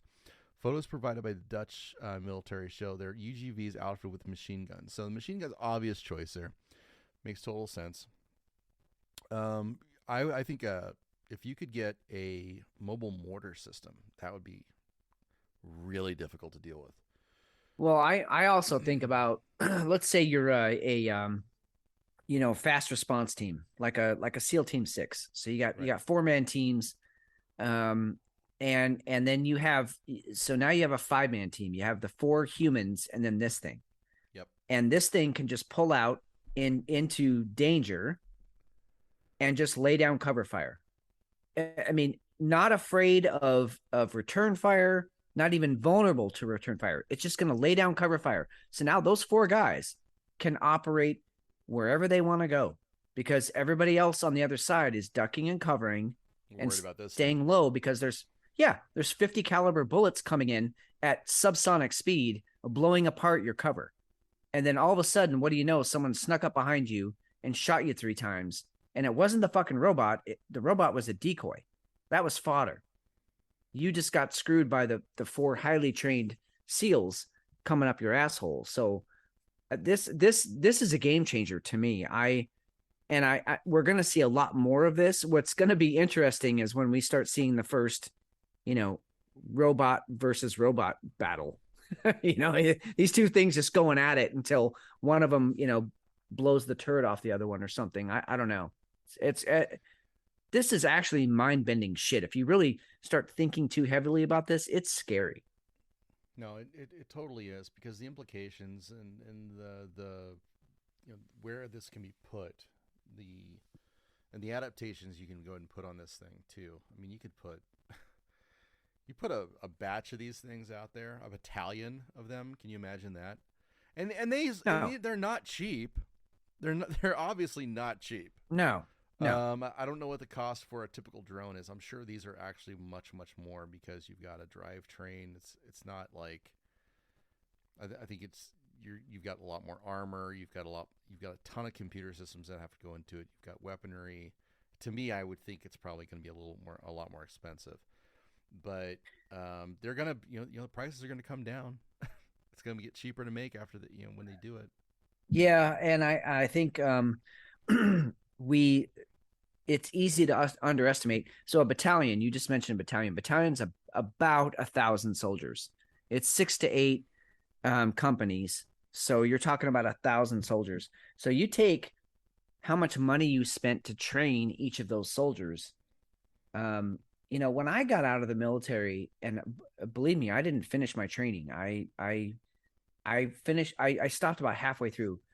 But when I left, I had to sign a contract that basically stated that I had to acknowledge that the U.S. government spent about $150,000 on me, on my training, food, equipment, time, energy, all of that, $150,000 on me, and that I still owed the U.S. government that money until I was turned the age 35, which basically said, if there's a draft before you turn 35, we can draft you back in and you can't say shit about it. So I got a letter on my 35th birthday. Actually, it was a couple days after, but I got a letter saying, okay, you're absolved of all of that debt. You're now free to live your life, which was kind of a bizarre thing. But seriously? Yeah. I still have that letter. I should post that on show notes, with my name redacted or whatever. But so just dump that out of there and let's throw it up online. That's crazy. So you take a battalion, and again, I was sort of I mean, I wasn't done with my training, but I was sort of on the track of being specially trained. And so there definitely more money spent on me, but even just sending a soldier through basic training, equipping them, getting them to some training exercises where they're out in the field, you're talking 50 grand a soldier. So yes, these things are expensive, but But on the long haul, like you said, as the tech gets better, it'll get cheaper. And then you're saving a human life, et right. cetera, et cetera, et cetera. I think this is the battlefield of the future. I really do. So suddenly, when we look at the U.S.'s ability to add troops, we're not getting the same kind of enlistment numbers that we used to, and all that kind of stuff. I don't have any remorse for them. No. For us, No. because you can go ahead and throw a robot tank in there and go freaking crazy with it. Yeah, kind of crazy to think about. And I mean, at some point, well, I don't know. I mean, at some point, what do we have? Just robot armies fighting each other while the rest of us watch on YouTube? I mean, well, I think you kind of painted a real good picture. You're going to have your super elite forces that are going to be following these guys going in, these tanks, these robot tanks. They're going to go ahead and pave the way, and then your super elite forces are going to do the intricate stuff. Yeah. Like let's see, going into Oakland and using shotguns like robots do. This story is scary as hell to me. Now, this is where we're not talking about warfare in the sense of like battlefield stuff, two countries against each other. We're talking about a country policing its citizens. Oakland cops hope to arm robots with lethal shotguns. While official language condoning killer robots is shelved for now, Oakland police are still pursuing this option. This is from The Intercept. Take a look at show notes. In a series of little-noted Zoom meetings this fall, the city of Oakland, California, grappled with a question: whose consequences could shape the future of American policing? Should cops be able to kill people with shotgun-armed robots? I mean, what's concerning to me about this is the fact that they're talking about shotguns. I'd actually be more comfortable with a robot. I mean, we mentioned RoboCop earlier. RoboCop was, I mean, he was so precise, like almost to a fault. Like the scene where the girl's, about to get raped, and he shoots through her dress and hits the dude that's holding her as hostage. It hits his crotch. He didn't miss because he was super, sniper precise with his sidearm. Yeah.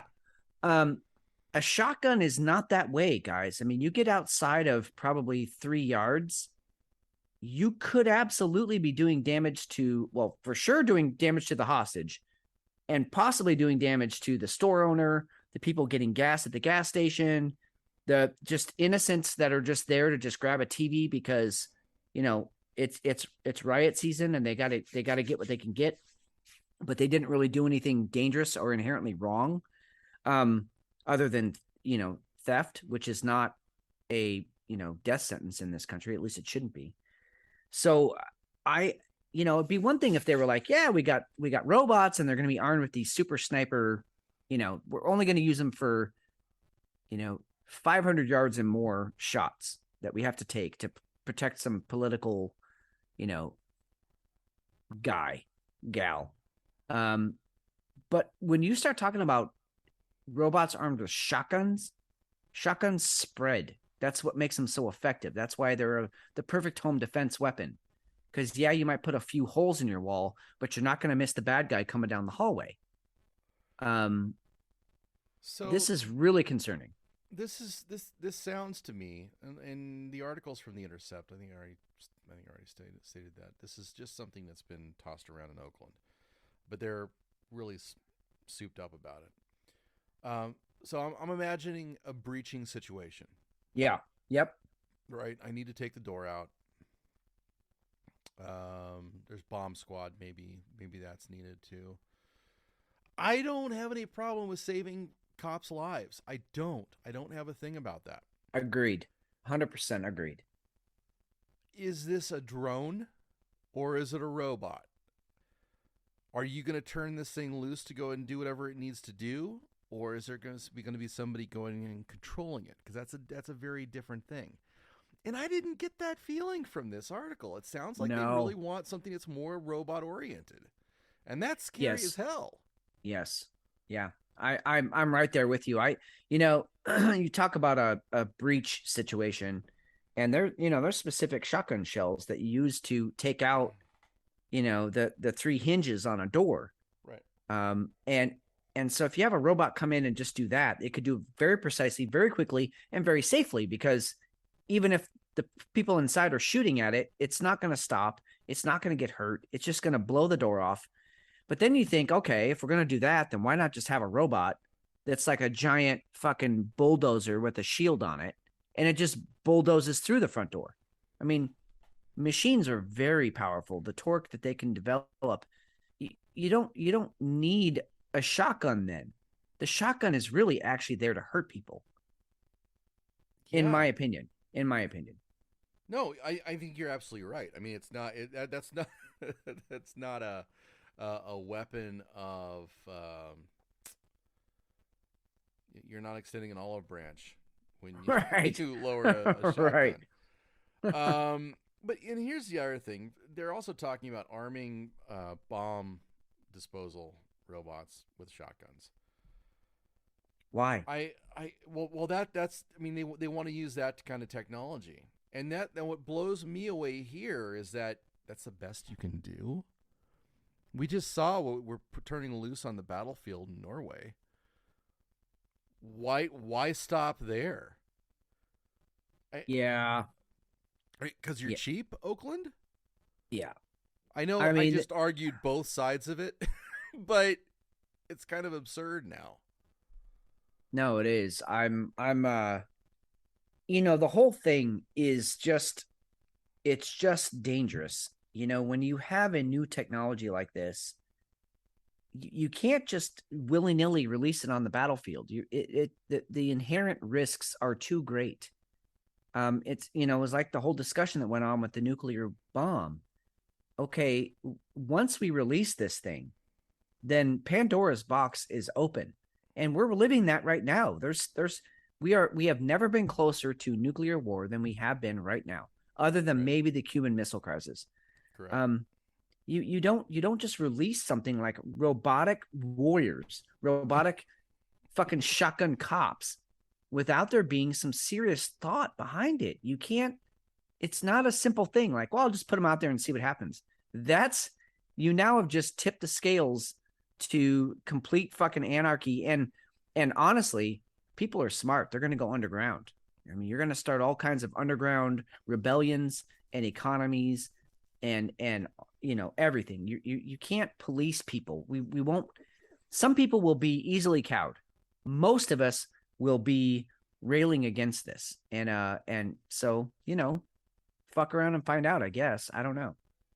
I've seen the robots that they're trying to use, and that doesn't. If I want to be a bad person, I'm not worried about that robot either. Right. It's the one thing that's and I don't know. I don't want to put a fucking challenge out there because I know we have some FBI handlers that listen to us every week. The one thing that robots will never be able to do is combine the sensory input that the human brain gets. I mean, yes, you say vision is important, right? Okay, so you put a camera on a robot. Well, cameras only look at one position at a time. They can only look in that one linear direction, and usually not with a huge wide angle either, unless you put a fisheye on them. But even that, are they going to notice some movement coming from the right and then automatically turn to the right to address that? No, not like our vision system does. In addition to our hearing, and then our sense of touch, you feel a breeze, or you get a whiff of someone's smell, and you turn that way. I mean, there's all kinds of things that you cannot underestimate about the human body that give us clues as to incoming danger. And a robot just can't do those things. And then there's like the ESP shit where the hair on the back of your neck stands up and you're like, okay, something bad's about to happen, and you leave. You don't know why, you can't explain it, but it's happened. I mean, it's been documented a million times over human history. It's happened to me. You just get that feeling like we need to get the fuck out of here. It's not okay to be here. And then what do you know? Some shit goes down. So robots will never be able to do that. Never. So, I don't know if it's, I mean, from that standpoint, the intuition part, the gut feeling, I would lean towards agreeing with you. The processing capability, I think at some point, I wouldn't be surprised if they can take everything in and calculate and understand exactly what the situation is. I wouldn't be surprised by that. iRobot said it could happen, so it has to be true, right? Great movie. Great movie. I don't know. We're so rudimentary. It's funny because when you think about where we thought we were going to be back in the 1950s, flying cars and all kinds of crazy shit. Right. We just keep getting more and more archaic. I mean, we can't even make an electric car that works well. So or reliably. So it scares me to death that we're going to go ahead and throw a robot into a police situation that's going to be able to make a good decision. So that leads me to a drone, and we already have cops that in many cases can't make a good decision. So if they're taken out of the situation, they don't have to. Maybe they don't feel the empathy that they should have in that situation, because it gets more video game like to talk about where you were coming from, the modern warfare kind of perspective. Yeah, just playing a video game. That scares me that we could have that kind of that kind of a mindset when domestically. That's frightening. It really is, because I know how if I'm playing modern warfare, I'm killing everybody. Oh, and I'm all good with it. Yep. I am totally desensitized. Yep. No, that's a fantastic point, dude. There are times in those video games where I literally would be like, all right, I'm going to rush in. I know I know my dude's going to die, but it'll let you know where everybody is. So then you can take them out, and then I'll just respawn. Like there's no consequences to me just rushing in. Absolutely. There are very few consequences when it gets down to this level. Yeah.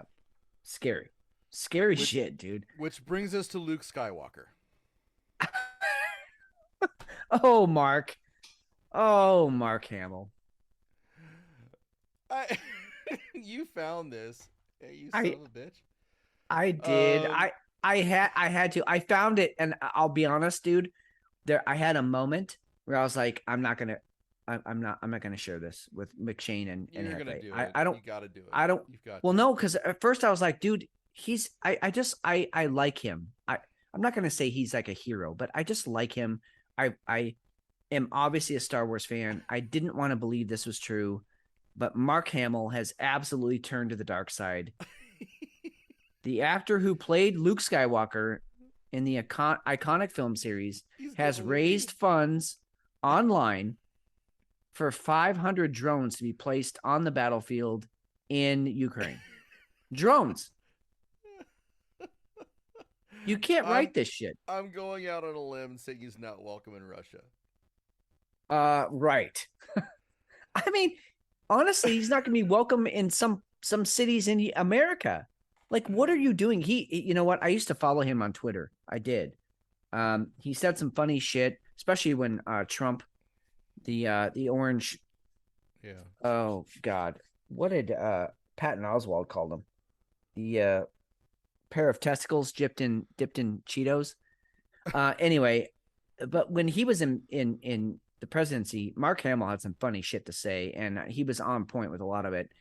But now he has just drunk the Kool-Aid, guys, and he is all bought in with this war in Ukraine and against Russia, and that Ukraine has done no wrong. The West has done no wrong, and Russia needs to be completely obliterated. So he's going to raise $27 billion. No. The U.S. No, no, has pledged over I know he 27 didn't. billion. Yeah, he didn't raise that, but I'm saying he's all about helping in whatever that Right. that number is to get to that 27 billion, which, by the way, Congress is now working on another 51 billion to send to Ukraine by 2023. Yeah, and Europe is going to Fuck. send. The EU is going to send 1.5 billion a month. What the fuck, dude? Yeah, I've got a great story that's going to just work right back to this in a second. So, Good Hamill God. was named an ambassador of United 24's Army of Drones project last month. The project is one of several drone fundraising initiatives Ukrainians have established to beef up their aerial arsenal. Another launched earlier this month crowdfunded $9.6 million in just 24 hours to purchase kamikaze Jesus. drones. Meanwhile, the U.S. pledged over $27 billion in military aid along to Ukraine since the start of 2022. I think that number's off. I don't think that's right. I'm pretty sure it's way over that. But yeah, I'm because didn't we? I'm pretty sure we just approved a 31 billion last month. It was at least there's been a 13, there's been a 7, and there's been I think it's well over 27 billion. We'd have to go back and look. Oh at that, yeah. But this is good though. I mean, Zelensky, he's a big Star Wars fan, so he was really, really happy with it.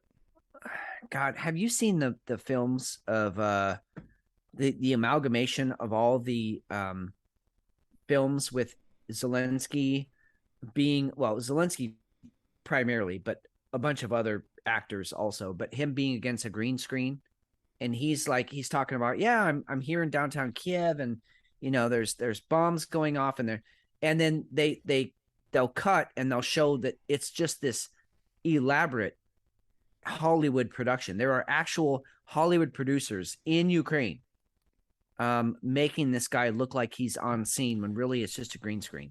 What if we did a dick pic for you using a green screen? With all my perfect lighting.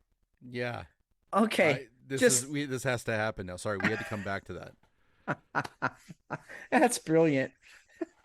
A much better use of green screen technology, I'll tell you that. Yeah, so Zelensky's not even there. He's not even doing the things that people, but what shocks me about what the sentence that you just read was how much money Hamill crowdfunded $9.6 million in 24 hours. That's how many people are bought into this. I'll tell you, I walk through my neighborhood, and what's crazy about this town, I walk past a house that has a American flag and a Trump flag raised on the same pole, and then 3 houses down, there's a house that has a Ukrainian flag raised, and underneath that is the rainbow flag. And these two people probably hate each other. They live in the same country, in the same city, in the same neighborhood, on the same street. And they probably hate each other because they think each of them is diametrically opposed to their own wants and needs. But one of those, I mean, that's the kind of people that are donating to a Mark Hamill, crowdsourcing, GoFundMe to send drones to Ukraine. My God, what are we doing? It's seriously, dude, is this insanity? Are we? That's the power of media. That's the power. This is what our whole show is focused on. That is what you can do with the power that you have to reach out to millions and millions of people. How many people? Oh, here, let's go back and look. Let's go to Twitter real quick. Wow, I'm lagging bad. Let's Mark Hamill.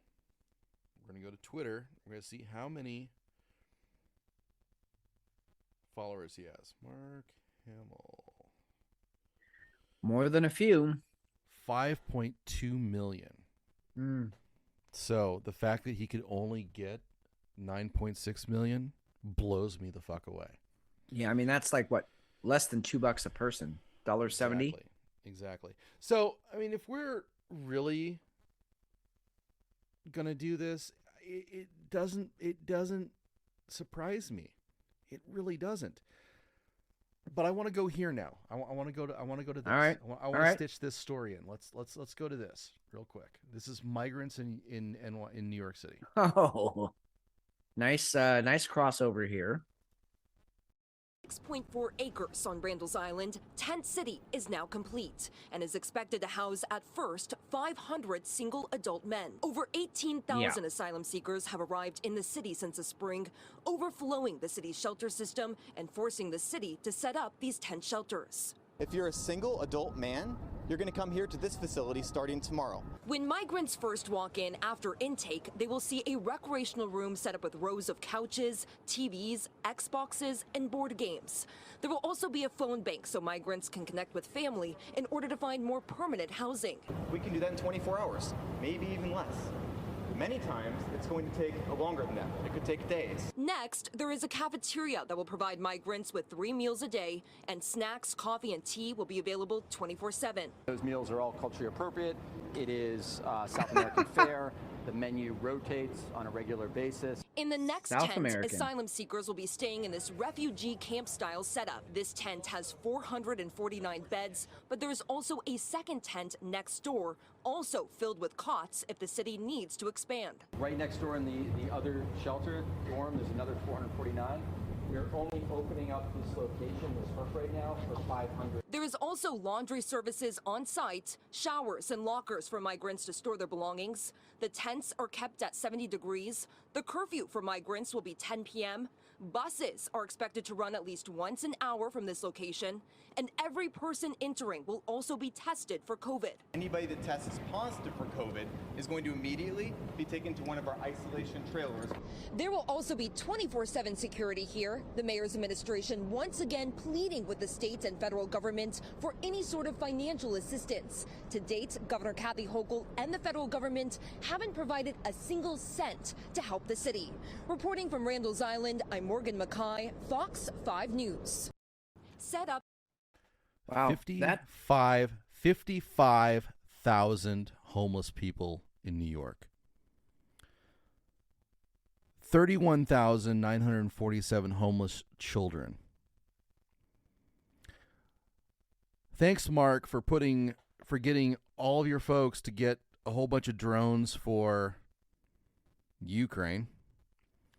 Love the 27 billion that's been sent to Ukraine.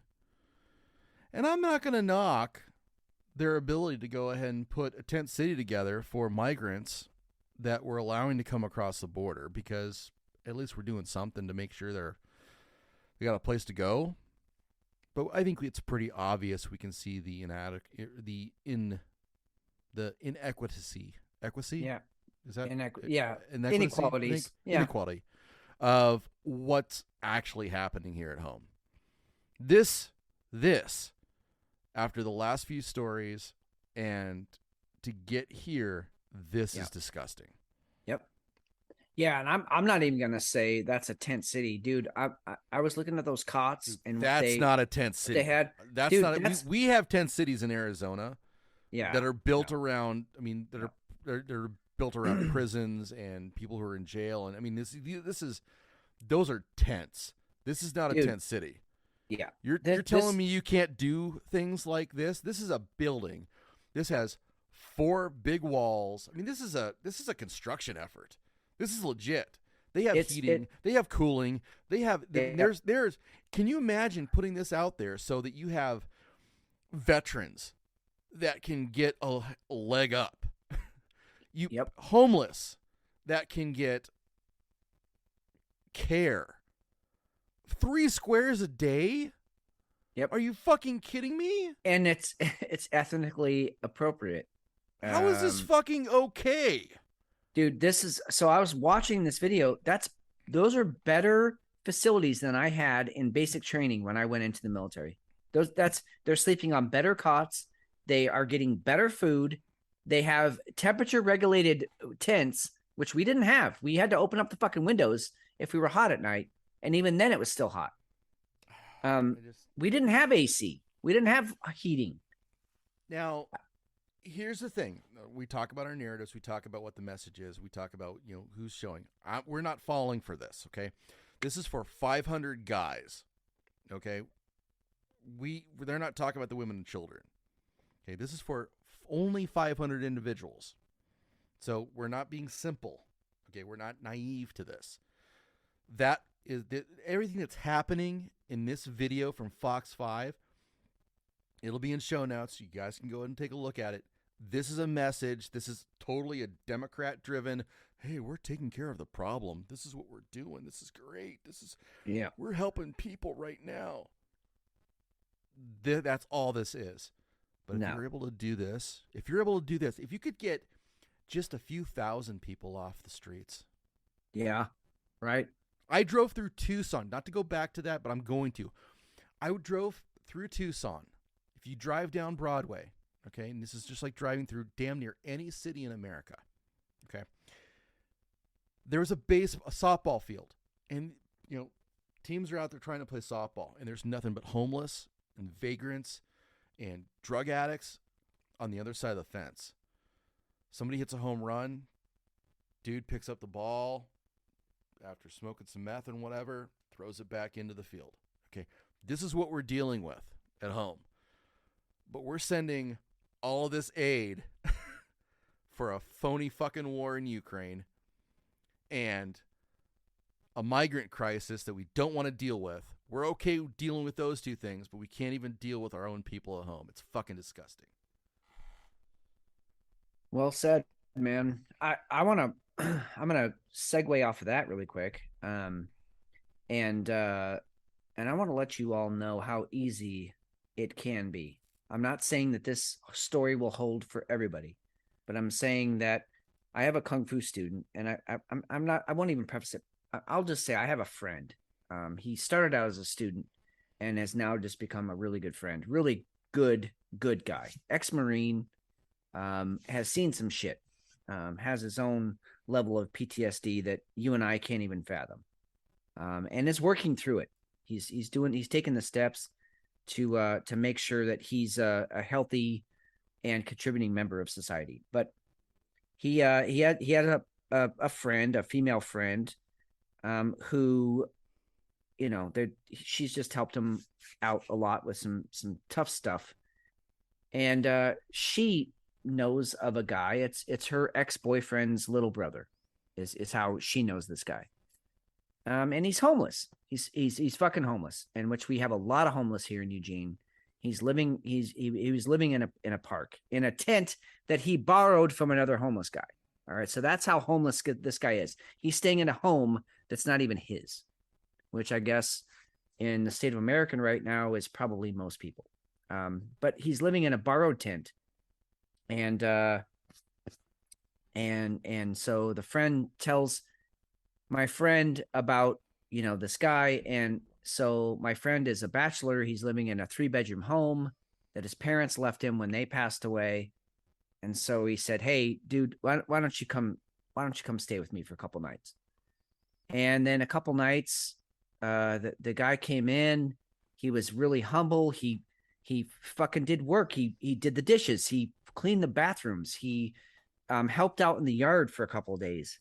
And so then my friend was like, all right, you know what, dude, here's the deal.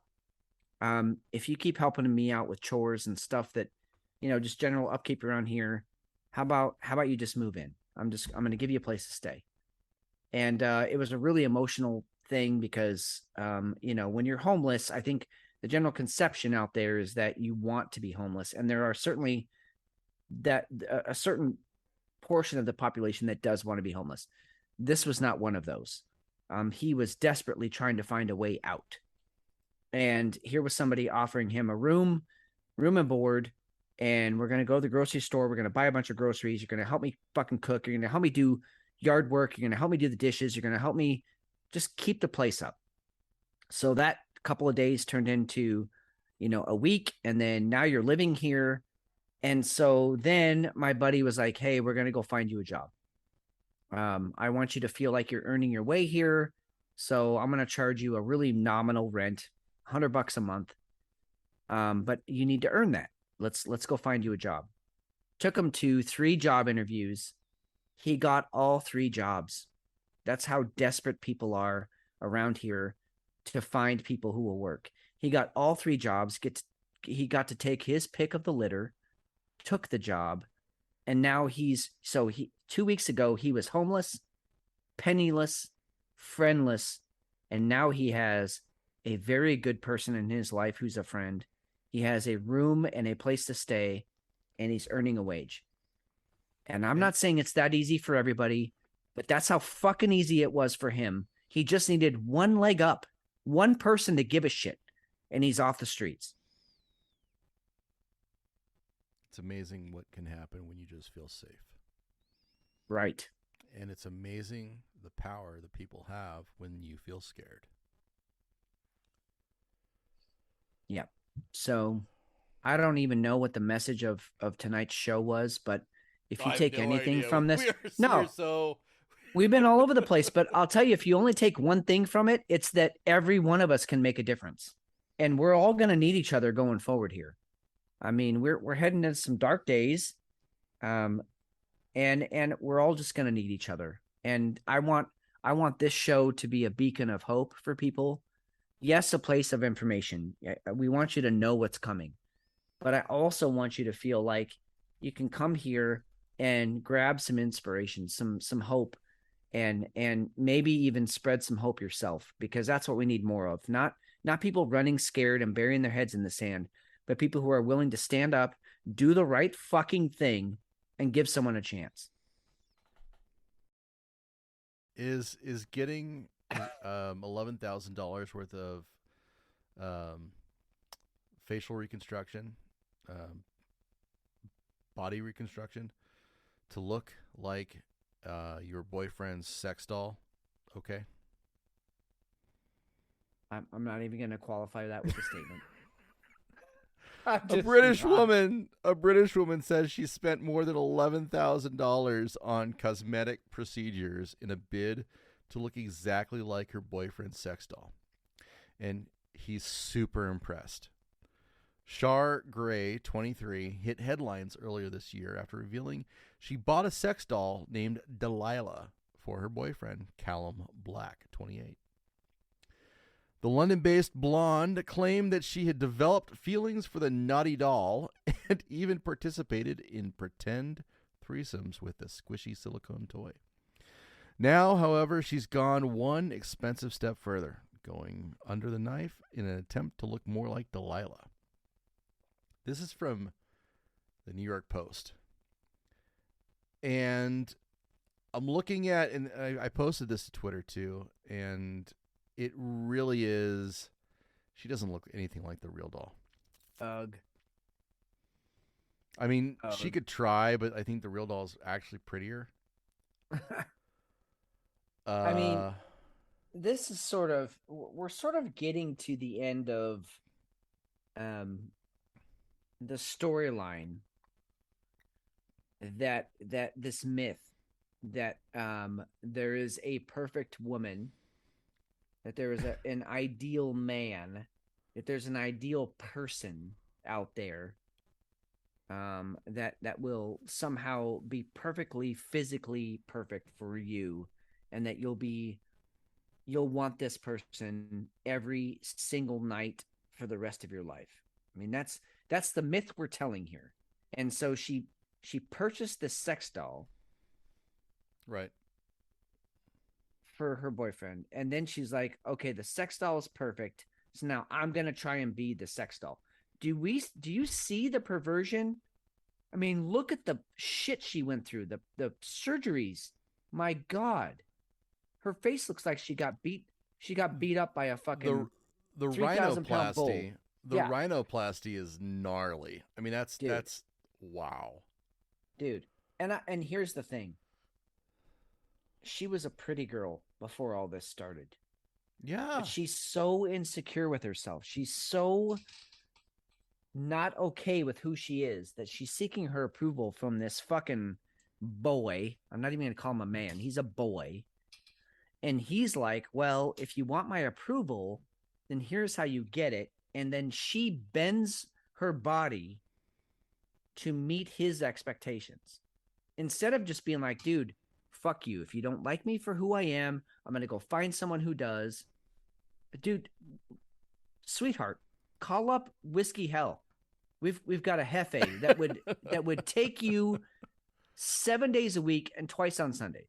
You know, and to that point, I think that's a really, really good point to bring up. Gray bought Delilah for Black, the boyfriend, in June 2021, saying she couldn't keep up with her boyfriend's ravenous sex drive.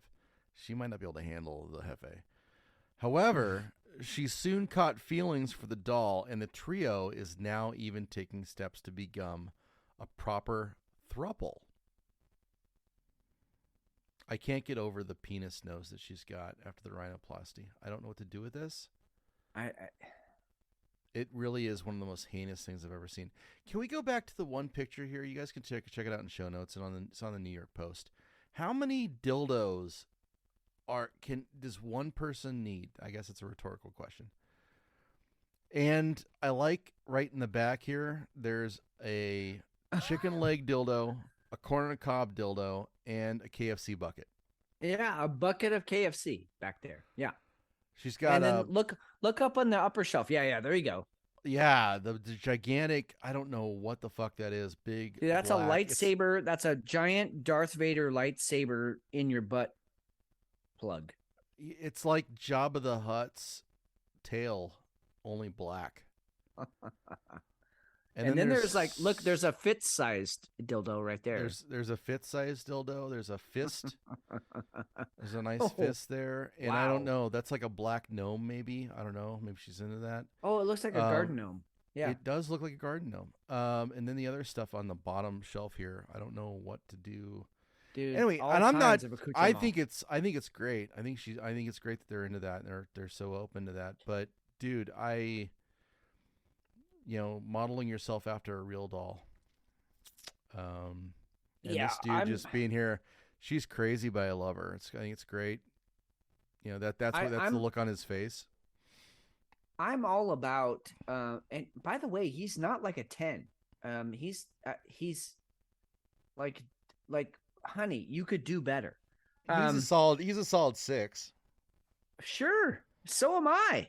Like, No, you're like at least an 8. No. Hefe's like 8. Hefe. Yeah, all right. Hefe's at least an 8. Yeah, you're right. You and I are okay. I'm gonna be generous here. You and I are 7s. No. I'm like maybe a 3. Maybe dude. A 3. If you're a 3, I'm like a 3. I'm like a 2.5 or a 2.8. Yeah, but you have skills though, so you've yeah, but I'm small. Anyway, here's the deal. I'm okay with people being sexually explorative. I'm okay with people just being freaks in the sheets. Whatever you do behind closed doors, like do it. Like, but absolutely.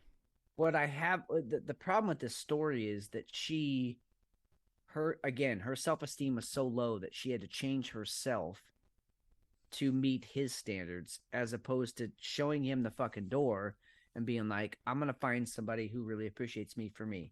And I don't know if that's real common these days. I kind of feel like it is.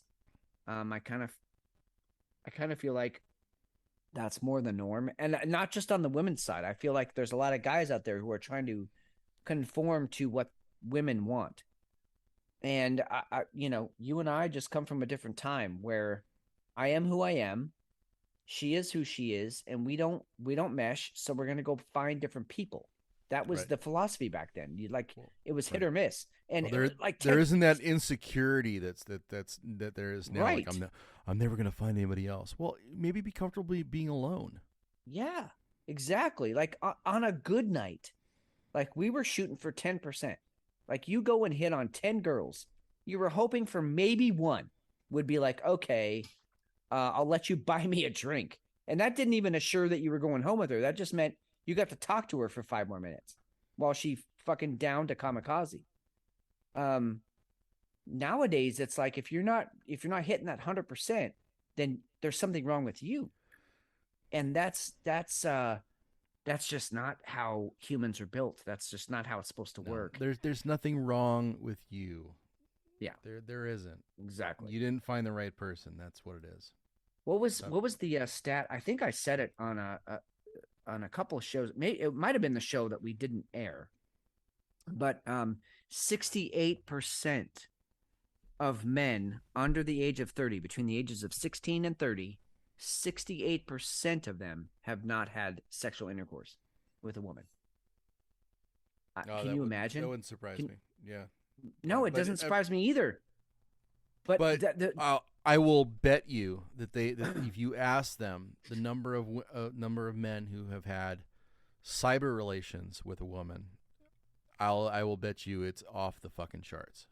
Okay, but to my point, like that, cyber relations ain't going to perpetuate the human race.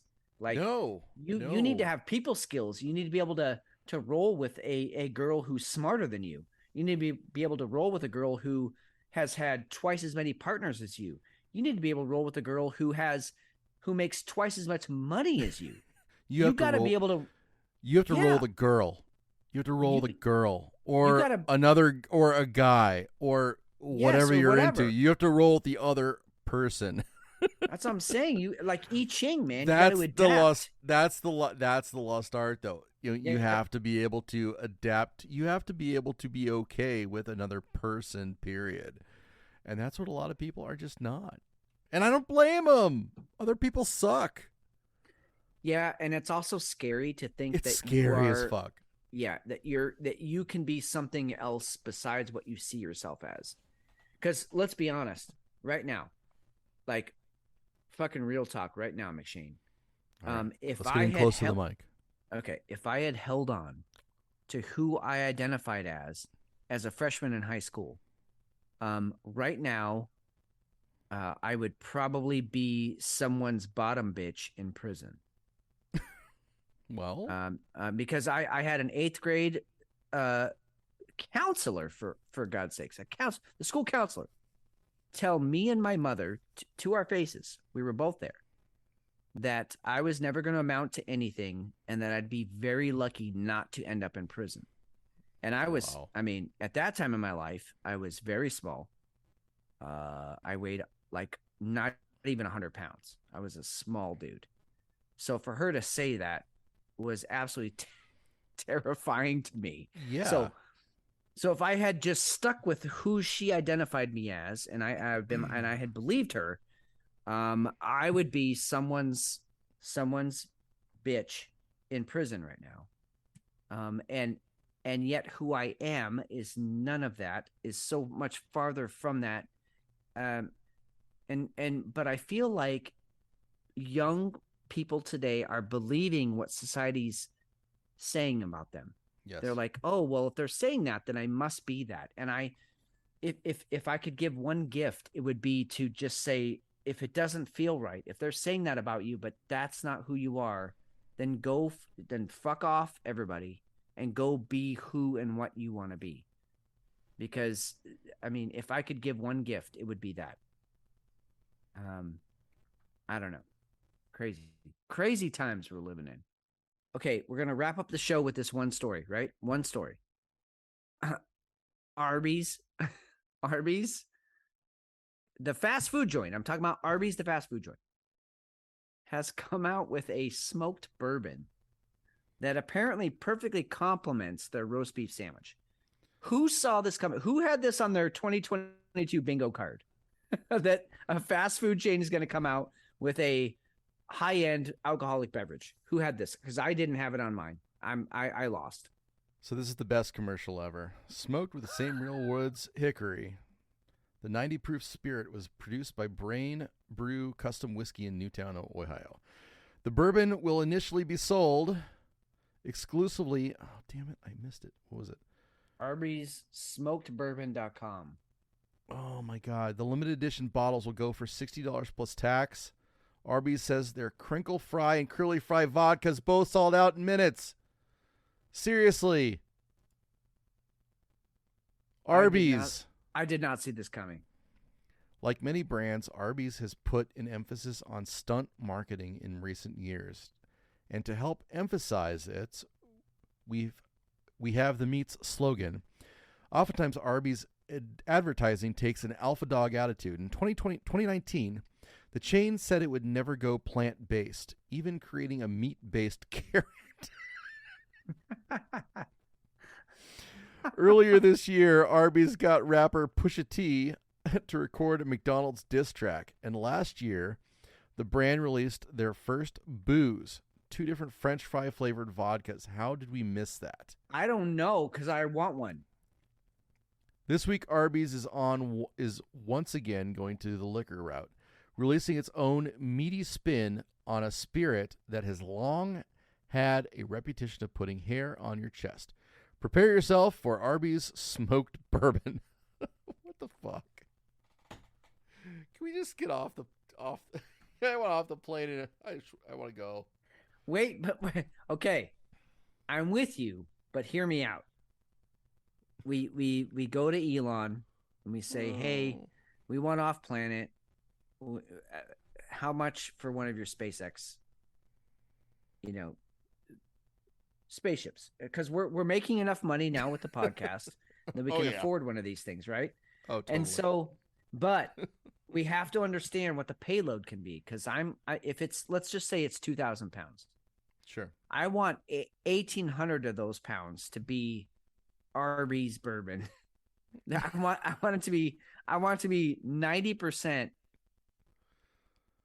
some kind of fast food bourbon, because when we set up a new colony on Mars or the moon or wherever, Europa, that's whatever that bourbon is, whatever that alcohol is, I want that to be the basis of everything, like our economy, our nutrition, our our sexual innuendos, like all of it. It's going to be based around some sort of alcoholic beverage. That's how I want to end the show. That's the whole point of this, is we need to start a new world, and it needs to involve Arby's bourbon. What beer are you taking to bed? Definitely Siren of the Sea. Just the complexity alone earns this one a special place in my pantheon of beerness. Really, but also just really enjoyable. Again, I'm gonna have to get you both a copy of this beer, a bottle of this beer. It's a once in a lifetime kind of thing, and you're gonna have to experience it. And it'd be even fun for you and or Hefe to review it on the show, just to see what you're getting from it. But I'm definitely taking that one to bed. The Wolves and People Nut Farm was great. I'm not taking anything away from that beer, but lights are on. It's the last call. You don't have to go home, but you can't stay here. I'm gonna take Siren of the Sea. How about you? What are you taking to bed? I'm definitely taking the bourbon. Yeah, Saint's Alley. I'm definitely taking that. The AleSmith got easier to drink as the night went on, as it warmed up for sure, but it sucked. Damn it. So Damn it. Yeah, I'm not happy with it at all. So I'm good saying I'm never gonna drink that again. I'll have a Speedway Stout. The Java Stouts are good. They do some other really good stuff. Stay with the coffee. Don't do whatever the hell that was. That was and unless you need some cough syrup. I mean, then NyQuil's a viable way to go. Some people Jones on that. I don't know. Right. I mean, it's getting to be that time of year, where flu and COVID starts killing people. I am actually now I'm going to be on the hunt here, because we do get AleSmith up here. I'm on the hunt to find a copy of that beer that you had, and I want to try it, because I mean. Here's the thing. One of us has a bad night. It's excusable. You drank bourbon first, so maybe that threw out the taste, right. Or, you had another beer. But if both of us find the thing distasteful, then it's for sure something to stay away from. So, and not that we're trying to be negative against AleSmith. It's just, we want to make sure we're being true to our listeners. And if a beer is bad, it's bad. Yeah. Yeah, no, I invite you to go ahead and take a run at it. So yeah. And as any of our listeners, don't hold me as the, obviously the messiah of beers. Right. I don't take our word for it. Yeah. Form your own mind. All right, that's going to wrap things up. Thank you for listening. Please check us out online. It is whiskeyhellpod@gmail.com. Whiskeyhellpod.com is actually the website. At @whiskey_hell is the Twitter. And you can always go to Instagram and send us requests for us to review your adult toys. It's at whiskeyhellpod. I'm Steve McShane. I'm Fitz. We love you all. Thanks for listening. Have a great week. We'll talk to you soon.